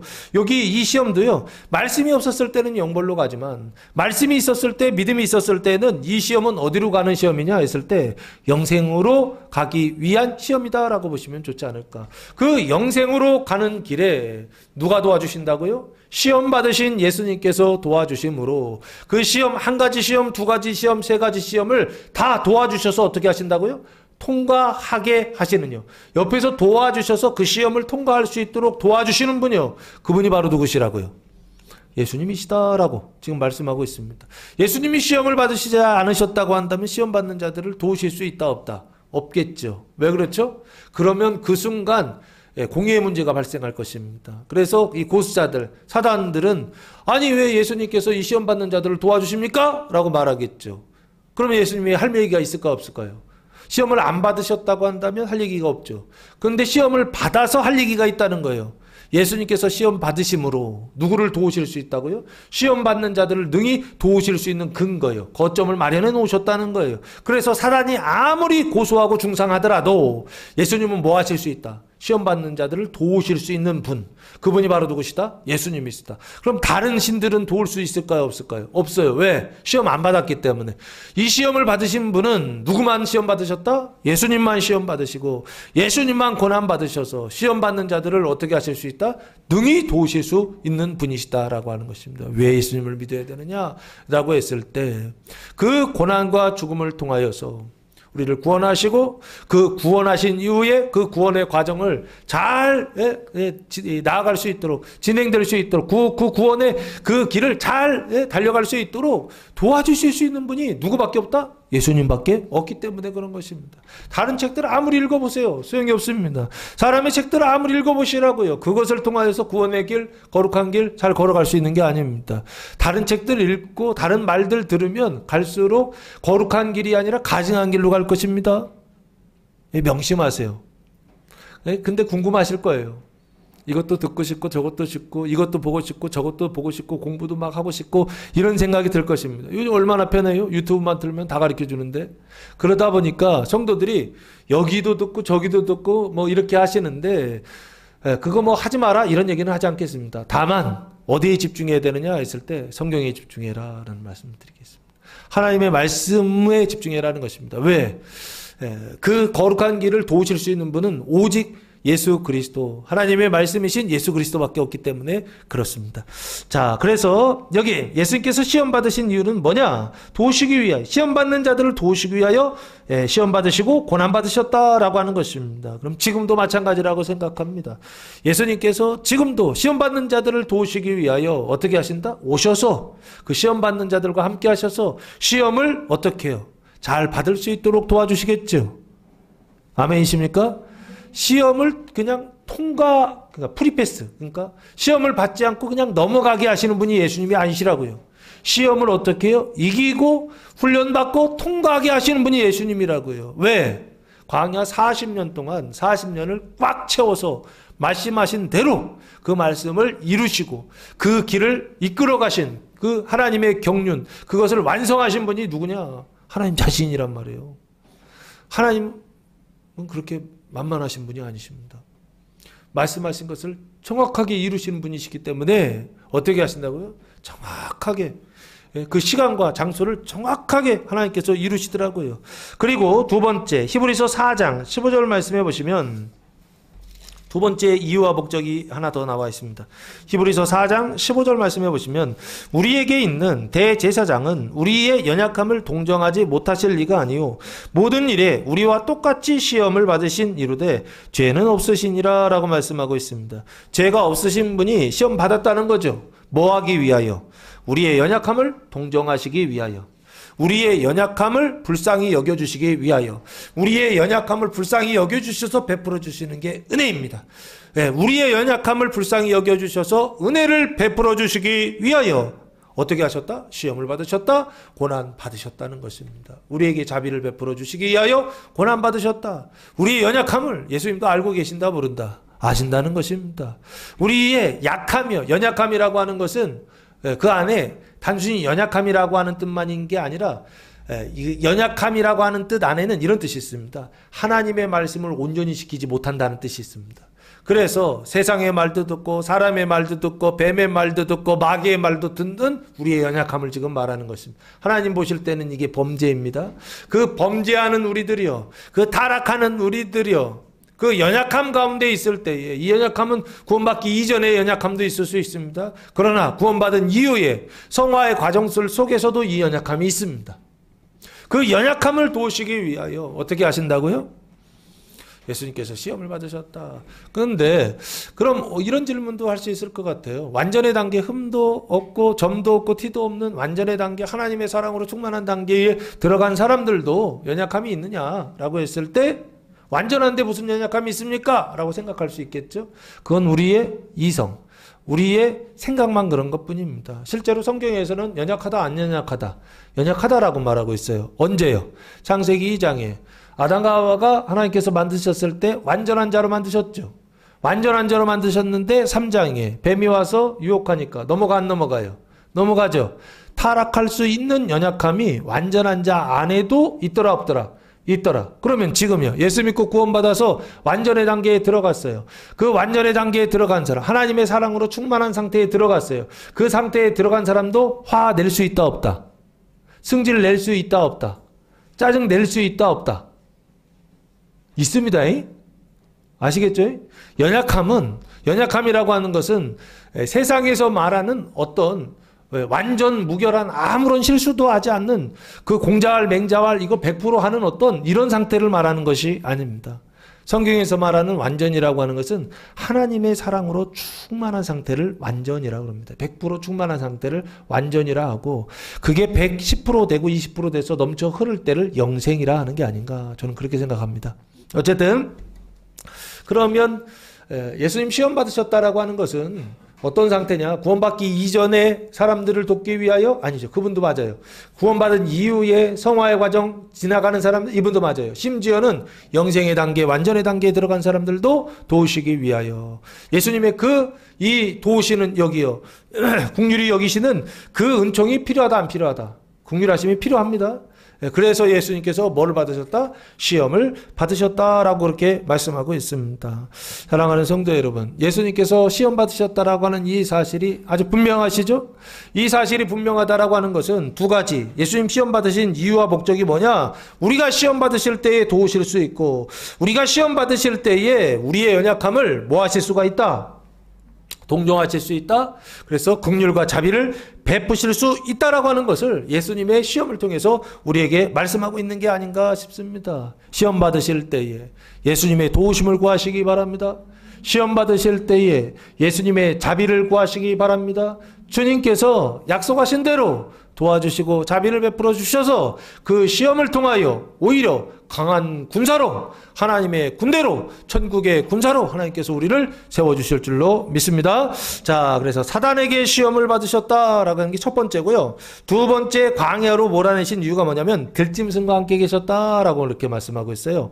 이 들짐승이라고 하는 것은 뭔가요? 네리온이라고 하는 단어를 사용했는데, 들짐승이요, 눈에 보이는 들짐승들 있죠. 그러니까 뭐 들에 사는 짐승들이잖아요. 집에서 기를 때는 가축이라고 그러죠. 근데 가축 말고 밖에서 기르는 거 있죠. 돼지도 그렇잖아요. 집에서 기를 때는 돼지라고 그러지. 그렇죠? 그러니까 밖에 산에서 사는 돼지는 뭐라 그러죠? 멧돼지라고 그러나요? 멧돼지? 왜 멧돼지라고 그러나요? 예, 집에서 기르는 가축이 아니다라는 뜻이겠죠? 예? 그런 것처럼 이 들짐승이라고 하는 눈에 보이는 들짐승들이 있습니다. 근데 여기서 말하는 들짐승은 눈에 보이는 들짐승이 아닌 것 같아요. 왜? 뒤에 보시면 앞에는 사단에게 시험 받으시고, 그리고 뒤에 보시면 천사들이 수종 들어요. 그러면 이 들짐승은 뭘까요? 눈에 보이지 않는 존재들을 지금 말하고 있는 게 아닌가 싶습니다. 그 들짐승의 시작이 언제 시작되느냐? 창세기. 눈에 보이지 않는 들짐승의 시작이 창세기 2장 19절에 시작된다라고 저는 생각합니다. 여호와 하나님이 흙으로 각종 들짐승과 공중의 각종 새를 지으시고 아담이 무엇이라고 부르나 보시려고 그것들을 그에게로 이끌어 가시니 아담이 각 생물을 부르는 것이 곧 그 이름이 되었더라라고 말씀하고 있습니다. 여기 보시면 하나님이 흙으로 각종 뭘 만드시죠? 들짐승을 만드시죠.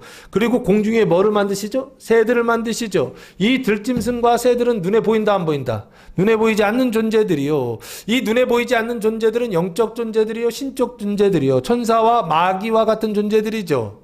이해되십니까? 그래서 천사가 언제 시작되었느냐, 마귀가 언제 시작되었느냐 하고서 이거 가지고 논쟁하시는 분들이 계시더라고요. 천사가 언제 시작됐는지 마귀가 언제 시작됐는지 성경에 쓰여 있습니까? 안 쓰여 있습니까? 안 쓰여졌다라고 얘기하시더라고요.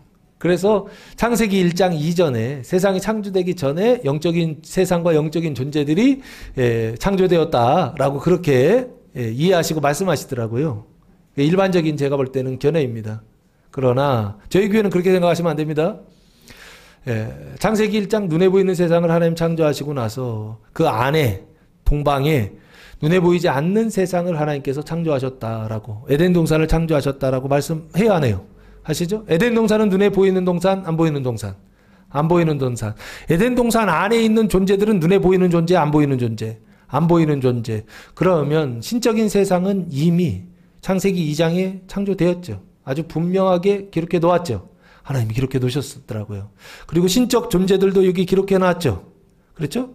들짐승과 여기 새들은 결국에 나중에 성경에 보시면 신적인 존재들로 천사들로 표징되어 나타날 때 성경에 예언서들이 나타나고 있죠. 그러면 여기 들짐승들과 새들이 영적인 존재들이요 천사들이라고 한다면 지금 하나님이 창세기 2장에서 이미 만드셨잖아요. 그렇죠? 3장에서 뱀이 어떻게 합니까? 유혹해가지고서 타락을 하죠. 그렇죠? 그래서 타락한 게 누굽니까? 아담과 하와죠. 그럼 아담과 하와는 육신적인 존재, 신적인 존재. 신적인 존재죠. 그래 그러니까 에덴 동산에서의 가장 높은 존재는 누구였습니까? 아담과 하와였죠. 에덴 동산을 관리하라고 맡기셨으니까. 그렇죠. 가장 높은 자리에 있었던 존재가 타락을 했어요. 그게 아담과 하와이죠. 이해되십니까? 영적 존재의 타락이 쓰여져 있어요? 안 쓰여져 있어요? 예. 자, 이 들짐승과 함께 계셨다 할 때 이 들짐승들은 사단에게 시험을 받으시면서 들짐승과 함께 계시죠. 이 영적인 존재들입니다. 그 영적인 존재들이 타락을 해가지고 아담과 하와가 타락하고 나서 천사들도 막 타락하겠죠. 타락을 하고 나서 뱀도 타락하고 뱀이 타락했다는 얘기는 있어요, 없어요? 성경에. 뱀이 타락했다는 얘기는 성경에 있어요, 없어요? 우리가 뱀이라고만 자꾸 생각하지 아담과 하와가 그 위에 있다는 걸 몰라요. 이해되십니까? 그래서 들짐승들이 나중에는 뭐가 돼 있느냐 보니까 요한계시록 시작할 때는 들짐승과 새들로 성경에 기록되어 있는데 맨 나중에 그 예수님 시대 그 당시에 그 맨 나중에 요한계시록 몇 장인가요? 13장. 요한계시록 13장 18절 말씀해 보시면 그 짐승이 나오고 그 짐승의 이름을 이렇게 말씀하고 있더라고요. 지혜가 여기 있으니 총명한 자는 그 짐승의 수를 세어보라. 그것은 사람의 수니 그의 수는 뭐다? 666이니라 하면서 666은 뭐라고 지금 말하고 있어요? 짐승의 이름이다라고 지금 말하고 있죠. 짐승의 이름 고유명사가 뭐냐? 666이에요. 이해되십니까? 그럼 이 666이라고 하는 짐승은 666이라고 하는 짐승은 짐승의 이름이죠. 짐승의 이름이니까 강천교 하면 제 이름이잖아요. 666은 이 짐승의 이름이라고요. 아시겠죠? 그러면 그 짐승의 이름, 짐승들과 함께 있다라고 할 때 여기 짐승들은 결국에 신적인 존재들과 지금 천사와 마귀가 지금 여기 함께 광야에서 함께 계셨다는 건 존재하고 있다라고 하는 것을 말씀하고 있는 것입니다. 예수님 시험 받아가지고서 도와주신다고 그랬죠. 시험 받는 자들을 도와주신다라고 그랬죠. 그럼 이 사람들이 받는 시험은 뭐냐고요? 영과 혼과 육의 시험이 있겠죠. 영의 자리에도 짐승들이 있겠고 혼의 자리에도 짐승들이 있겠고 육의 자리에도 짐승들이 있겠죠. 그 육에는 짐승이 몇 마리가 있다고요? 12왕이 있다라고 설명드렸죠. 무슨 12왕이요? 여호수아가 가나안 땅에 들어갔을 때 그 가나안 땅에 원주민들이 살고 있었다고 그랬죠. 그 원주민 가나안 족속 몇 족속? 7족속과 블레셋 서쪽에 지중해를 끼고서 블레셋 족속이 살고 있었죠. 그 족속 몇 족속? 5족속. 그래서 총 합쳐서 몇 족속? 12족속이 어디에 살고 있었다고요? 가나안 땅에 살고 있었다고 그랬죠. 그 땅이에요. 하나님이 주시겠다라고 언약하셨던, 유업으로 주시겠다라고 하는 언약하셨던 그 땅에 누가 살고 있었다고요? 12족속들이 살고 있었다라고 그랬죠. 그 땅을 정복하려면 그 족속들을 정복해야 되는 것이죠. 그렇죠. 그 땅에 지금 들짐승들이 살고 있었다라고 지금 설명하고 있다고 여기요. 눈으로 볼 때는 12족속이지만 성경에서는 우리의 몸속에 영적인 존재들이 살고 있다는 거예요. 영적인 왕들이 살고 있다는 거예요.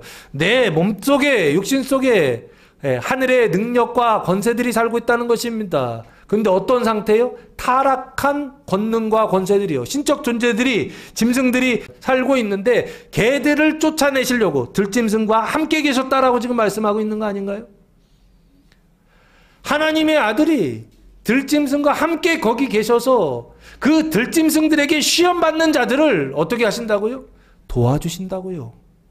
자비를 베풀어 주셔서 사망의 생각을 무슨 생각으로요? 생명의 생각으로 바꿔주신다고요. 이번 한 주간 사망의 생각들 많이 들어오지 않던가요? 각 성도들의 삶 속에, 그 마음 속에, 생각 속에 사망의 생각들, 뱀의 생각들 막 들어오지 않던가요? 무진 들어왔을 겁니다. 명절 지나갈 때에는 일어날 수 없을 정도로 눌리거든요. 근데 이번엔 그 정도는 아니더라고요. 왜? 이쁜 빠이가 된 것 같아요. 이렇게. 예전에는 저하고 제 아내가 그걸 막 다 바꾸서 지나갔는데 요즘은 보니까 얘기를 조금씩 이렇게 들어보면 이 집으로도 가 있고 저 집으로도 가 있고 저쪽 들짐승이 나와가지고 이 집으로 가 있더라고 보니까 좀 멀리 있는 집들의 그 들짐승이 나와가지고서 이쪽 집으로 가 있더라고요. 근데 그 얘기가 들려와요. 성도들은 모르죠. 내가 지금 무슨 일을 하고 있는지요. 교회 안에서 어떻게 되고 있다고요?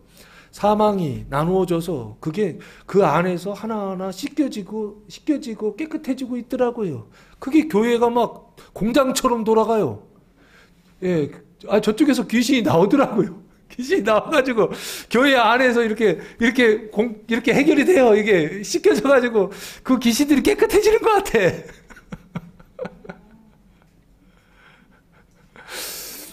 할렐루야죠. 내가 지금 고난을 당하면서도 내가 지금 무슨 고난을 당할지도 모르고 막 싸우고 있어요. 근데 괜히 싸우는 게 아닙니다. 그 큰 틀 속에서 하나님의 경륜을 이뤄가시기 위하여 이쪽에서 도와주시는데 예수님이 짊어지시더라고요. 그 죄와 그 세상 죄를 지고 가는 하나님의 어린 양을 보라 할 때 세상 죄가 있는데 원래는 세상이 지어야 될 짐을 예수님이 대신 지셨다는 얘기잖아요. 그래서 세상 죄를 지고 가는 하나님의 어린 양이다라고 얘기했던 것입니다. 원래 우리가 져야 될 짐을 예수님이 지셨던 것처럼 지금 많은 세상에 많은 사람들 안에 짐이 있어요. 그 죄와 사망의 짐이 있어요. 근데 그 짐을 어떻게 하시느냐? 이 명절에 문이 열리더라고요. 그 짐이 나오더라고요. 그 죄와 사망이 나오더라고요. 그때 종교적 표현으로는 귀신이 나온다 그러는 겁니다. 이때 축사가 일어나더라고요. 귀신이 나와요. 나와서 교회 안에 귀신이 어떻게 되느냐?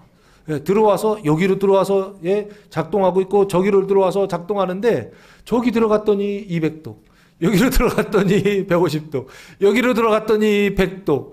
야, 이놈의 집안은 있을 때가 아니네. 죄송합니다. 여기 들짐승과 함께 계셨다라고 하는 것은 결국에 뭘 얘기하느냐? 영과 혼과 육의 신적인 존재들이, 타락한 존재들이 있다라고 하는 것입니다. 근데 걔들을 어떻게 하시느냐? 말씀으로 싹 다 씻어주시더라고요. 누가요? 시험 받으신 예수님께서 도우시기 위하여 시험 받으셨다는 거예요. 그래서 어떻게 하신다? 지금도 도우신다고요. 도우셔서 어떻게 해요? 공장이 돌아가게 하시는 분이요. 그 사랑의 공장이 돌아가게 하시는 분이요. 그 미움과 시기와 질투와 그 사망의 생각들이요. 그 귀신의 생각들이요. 싹 다 쫓겨나고요. 깨끗하게 씻어주시는 그 세탁소 같은 그 공장이요. 지금 저희 교회가 막 돌아가고 있더라고요. 팡팡 돌아가요. 명절에 막 돌아가는데 들짐승과 함께 계시니 세 번째는 시험 받으신 이유입니다. 천사들이 수종되더라라고 말씀하고 있습니다. 이 얘기는 무슨 얘기인가요? 처음에는 짐승이 99, 천사 1이었다고 한다면 예수님이요. 나중에는 천사들이 51, 짐승들이 49로 역전됐다라고 하는 것을 말씀하고 있는 게 아닌가 싶습니다.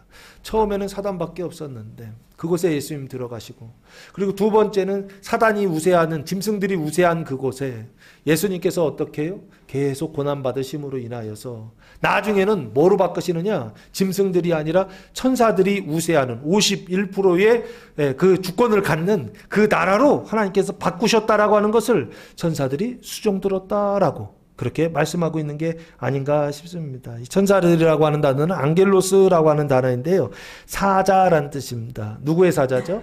하나님의 사자들을 지칭할 때 천사들이라고 그렇게 말씀하고 있습니다. 이 수종들다라고 하는 것은 디아코네오라고 하는 단어인데 섬기다, 시중들다라고 하는 뜻입니다. 섬기고 시중드는 것인데 눈으로 볼 때에는 그 식당에서 이렇게 음식을 이렇게 음식을 날라주는 사람들이 있죠. 여기를 이게 시종인이라 그렇게 부르거든요. 근데 성경에서 말하는 시종인은 뭘 얘기하느냐라고 했을 때 눈에 보이는 표징이에요. 음식을 날라주는 것처럼 무슨 음식을 날라주느냐? 눈에 보이지 않는 음식을 날라주는 사람들이에요. 그 의의 음식, 그 빛의 음식, 영광의 음식이요. 그 생명의 음식, 하나님의 말씀의 음식을 날라주는 사람들이 섬기는 자들입니다. 할렐루야. 이건 알으시기 바랍니다. 접시 나르는 일, 접시 나르는 일, 뭐 음식 나르는 일, 이것도 중요합니다. 근데 이건 2차적인 일이에요. 결국에는 그 음식 눈에 보이는 음식 나누는 그것 통해서 진짜로 뭐 하고 싶은 것이냐? 눈에 보이지 않는 음식을 나누고 싶은 것입니다. 그 눈에 보이지 않는 음식이 뭐냐고요? 열심히 우리가 성경을 읽어서 우리 안에요. 마음속에 채웠던 하나님의 말씀이요. 말씀의 음식을 어떻게 해요? 수종드는 것입니다. 천사들이요. 천사들은 하나님의 말씀을 담는 메신저입니다. 그 메신저 안에는 하나님의 말씀이 담겨 있다고요. 근데 그 천사들이 수종들었다라고 하는 것은 짐승들의 숫자보다 천사들의 숫자가 더 많아서 이제는 그 사람을 볼 때에 뭐로 보이느냐 했을 때 하나님의 거룩함이 이제 나타나기 시작하는 겁니다. 이전까지는 49대 51 가증함이 더 많이 나타났다고 한다면 이제는 천사들이 수종드는 51대 49가 된 것이죠.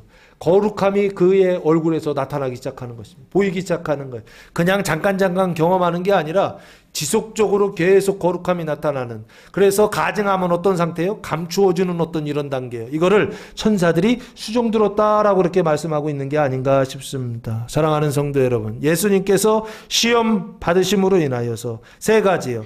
사단에게 광야로 몰아내셨는데, 성령이 예수를 광야로 몰아내셨는데 그 이유가 뭐냐? 첫 번째 시험 받으시기 위하여, 두 번째 들짐승과 함께 계시기 위하여, 세 번째 천사들이 수종들게 하시기 위하여 예수님께서 어떻게 해요? 광야로 쫓겨나셨다라고 하는 것이죠. 지금도 하나님께서 우리를 광야로 쫓아내실 때 이 세 가지 일을 위하여서 시험 받게 하시고, 그리고 들짐승과 함께하게 하시고, 그래서 결국에는 어떻게 해요? 가증함을 거룩함으로 바꾸시려고요. 사망의 생각을 생명의 생각으로 바꾸시려고요.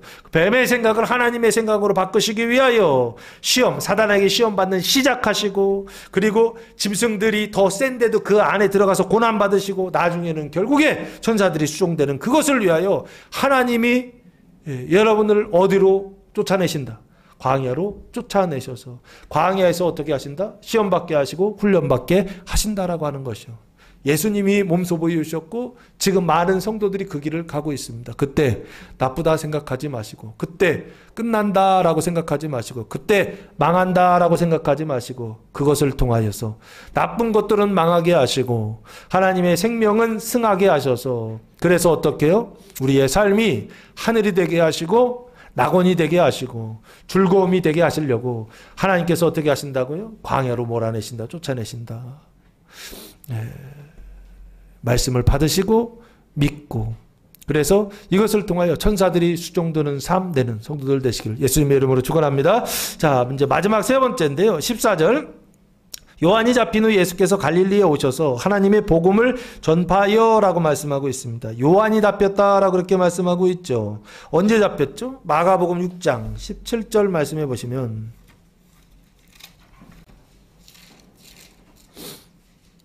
마가복음 6장 17절 말씀해 보시면, 전에 헤롯이 자기가 동생 빌립의 아내 헤로디아에게 장가든 고로 이 여자를 위하여 사람을 보내어 요한을 잡아 옥에 가두었으니, 과거 얘기하는 것입니다.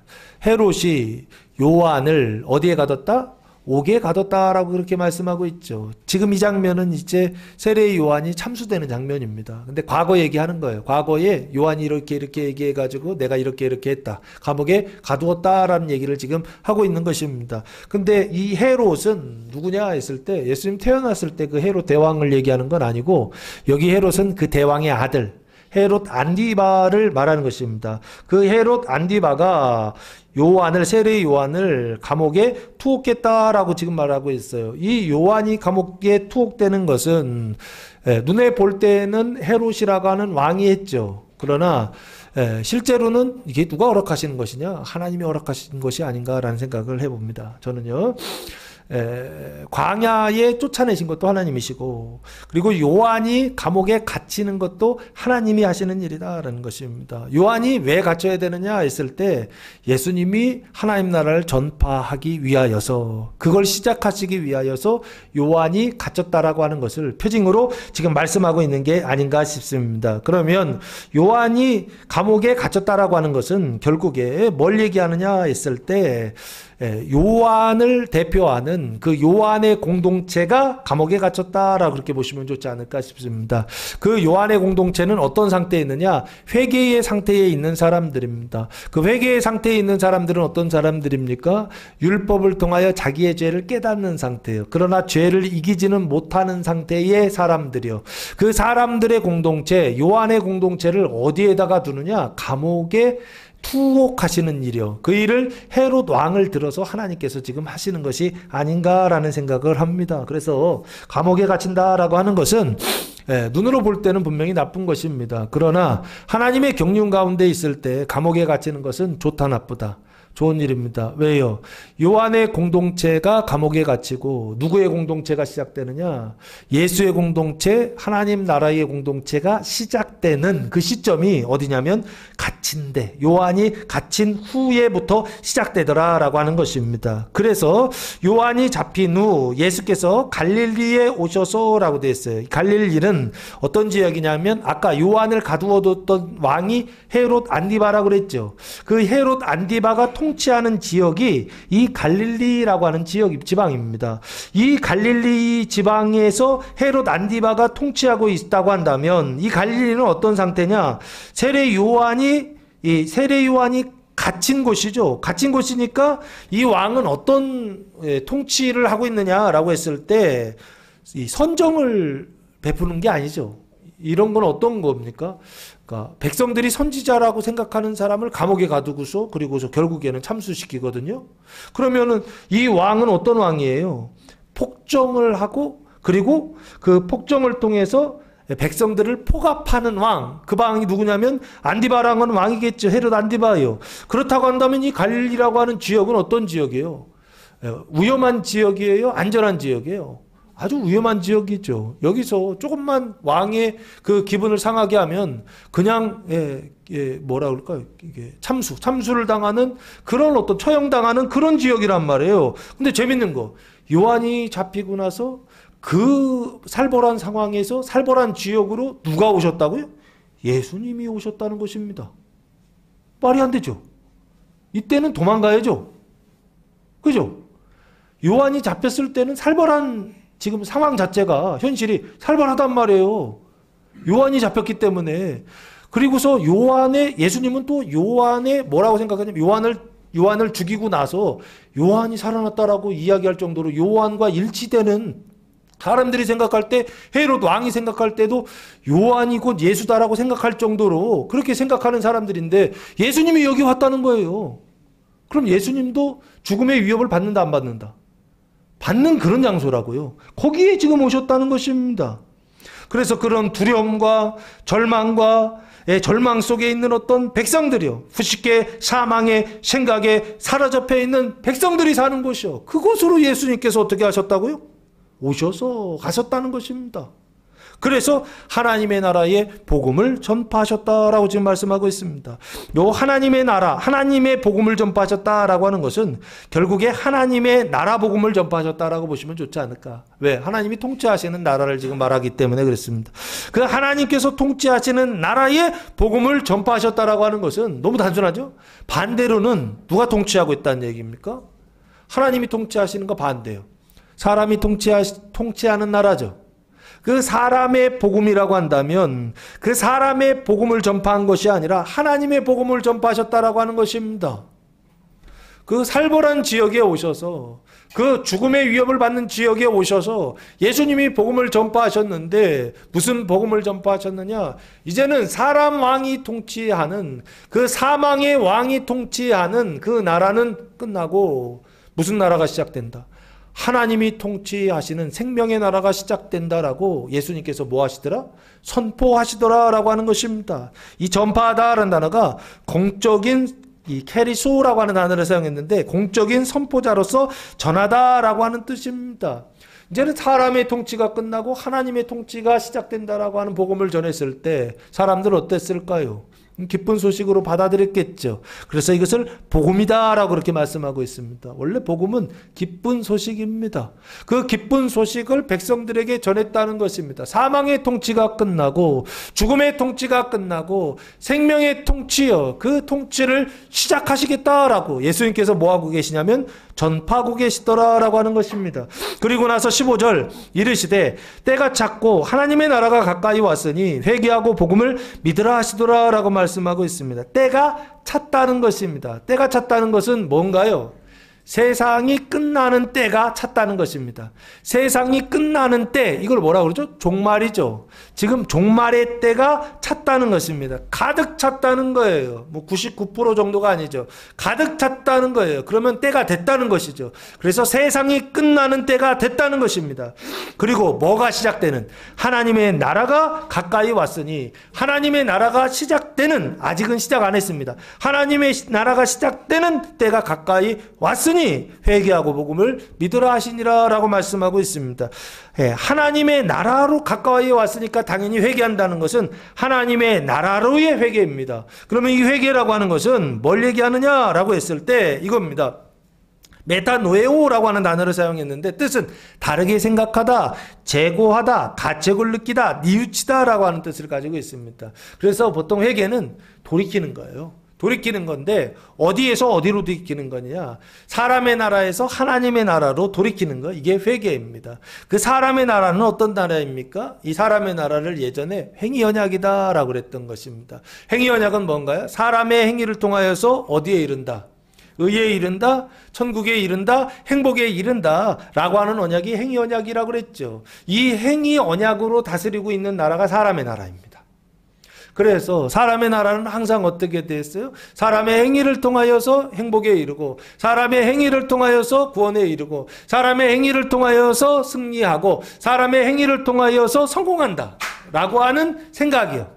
이게 행위 언약입니다. 그런데 은혜 언약은 뭐냐? 하나님 나라로의 회개인데, 이 은혜 언약은 뭐냐? 사람의 행위를 통하여서 행복해지는 것이 아니라, 사람의 행위가 아니라 누구의 행위를 통하여서? 하나님이 하시는 일을 통하여서 사람은 어떻게 된다? 구원을 받는다라고 하는 것이요. 이게 은혜 언약입니다. 그걸 믿는 거예요. 사람의 일을 통하여서 이렇게 되는 것이 아니라 하나님이 하신 일을 믿음으로 의롭게 된다라고 하는 그 생각이요. 그리고 그것을 따라 통치하고 다스리는 나라요. 그 나라를 하나님의 나라다라고 그렇게 말씀하고 있습니다. 회개하라라고 하는 것은 행위 언약에서 어디로요? 은혜 언약으로 회개하라는 것입니다. 사람의 일을 통하여서 의롭게 되는 것이 아니라 하나님의 일을 통하여서 의롭게 된다는 회개요. 이 회개를 지금 성경이 말씀하고 있는 것입니다. 그래서 많은 성도들이 신앙생활 하면서도 세상에서 하는 생각을 교회에 와서도 똑같이 생각해요. 하나님의 복음을 듣지 못해서 항상 사람의 일을 통하여서 사람이 성공하고 승리하고 구원받고 뭐 이렇다고 생각해. 행복할 수 있다고 생각해요. 그래서 우리 속담에도 그런 말 있잖아요. 하늘은 스스로 돕는 자를 돕는다. 뭐 이런 얘기들이 있잖아요. 그 얘기는 무슨 얘기인가요?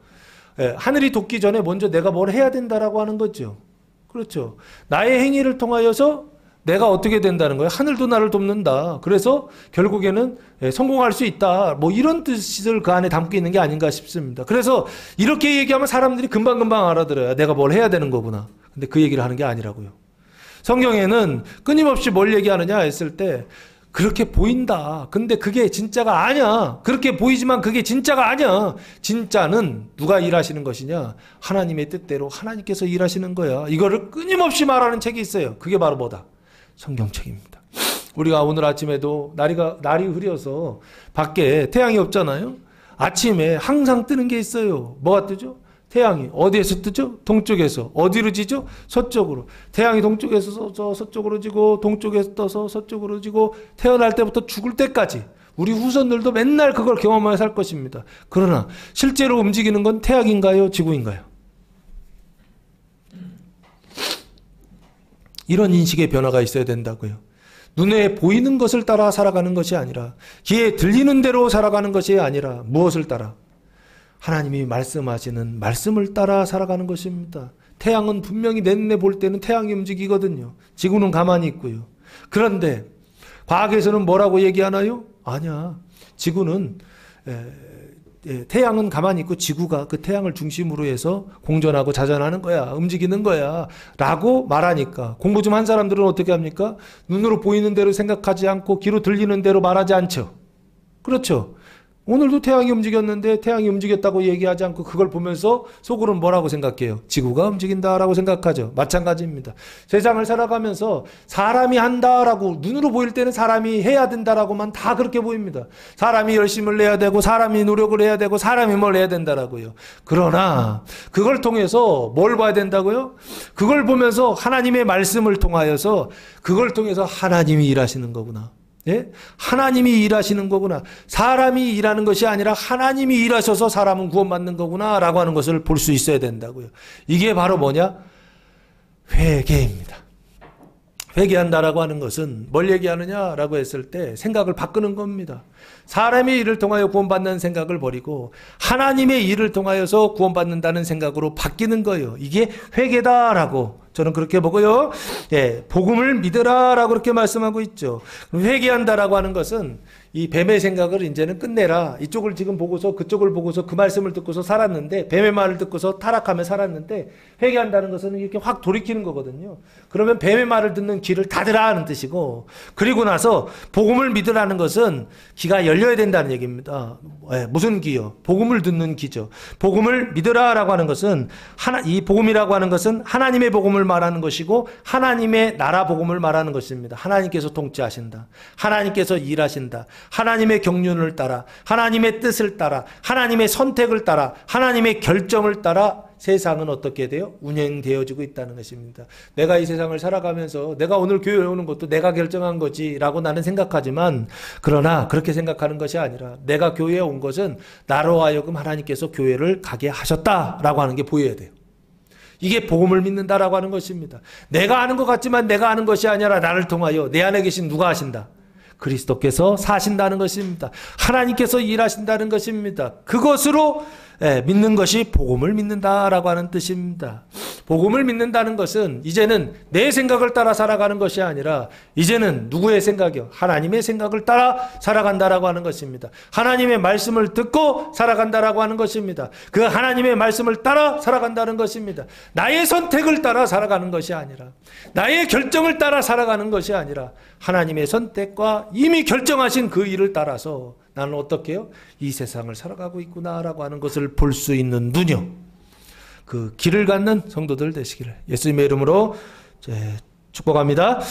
방법이 뭐냐 했을 때 로마서 10장 17절 말씀해 보시면 회개하고 복음을 믿는 방법이 뭐냐. 회개하면 또 내가 해야 되고 복음을 믿으라고 하면 또 내가 해야 되고 라고 생각하지만 하나님이 지정하신 방법이 있습니다. 회개하고 복음을 믿는 방법은 뭐냐. 로마서 10장 17절 말씀 다 같이 읽겠습니다.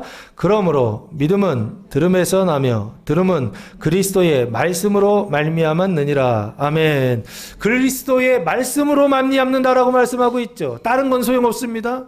그리스도의 말씀, 하나님의 말씀, 그 말씀이 어디에 기록되어 있죠? 성경에 기록되어 있죠. 이 성경 외에는 다른 믿음은 다 가짜다, 진짜다. 가짜다. 성경 외에 갖는 믿음은 다 가짜다라고 보시면 됩니다. 성경만이 오직 무슨 구원을 주시느냐? 구원받는 믿음을 주시는 유일한 책이다라고 그렇게 믿고 열심히 성경을 읽고 그래서 올 한 해 예수님 보여주신 이제 사순절이 시작됐거든요. 지난 수요일부터 그 사순의 여정, 그 여정을 통하여 예수님의 그 고난과 죽음이요 그것이 나와 전혀 상관없는 사순이 아니라 주님이 고난받고 주님이 죽으셨던 것처럼 나를 그 고난의 자리, 그 죽음의 자리로 하나님께서 나를 거기로 쫓아내실 때 그게 나쁘다 생각하지 마시고 하나님이 그것을 통하여서 어떻게 하신다? 나를 영벌에서 영생으로 바꾸시기 위하여 하나님이 하나님의 일을 하신다라고 인식하시며 깨닫고 하나님을 찬송하며 하나님께 감사하며 그 광야로 내몰릴 때 하나님께 영광을 돌리는 성도들 되시기를 예수님의 이름으로 축원합니다. 기도하겠습니다. 사랑과 은혜가 풍성하신 아버지 하나님 감사와 찬송과 영광을 올려드립니다. 예수의 고난과 죽음에 동참하는 세례를 받으시다 시험을 받으시다 복음을 전파하시다 복음이 선포될 때 그 말씀을 믿고 따름으로 의인으로서 불의한 자를 대신하는 사순의 여정에 동참하는 교회와 성도들 되게 하옵소서. 이제는 우리 주 예수 그리스도의 은혜와 하나님 아버지의 무한하신 사랑하심과 성령의 교통하심이 사랑하는 성도들 머리에와 가정에와 교회 위에 이제로부터 영원토록 함께 하시기를 간절히 축원하옵나이다. 아멘.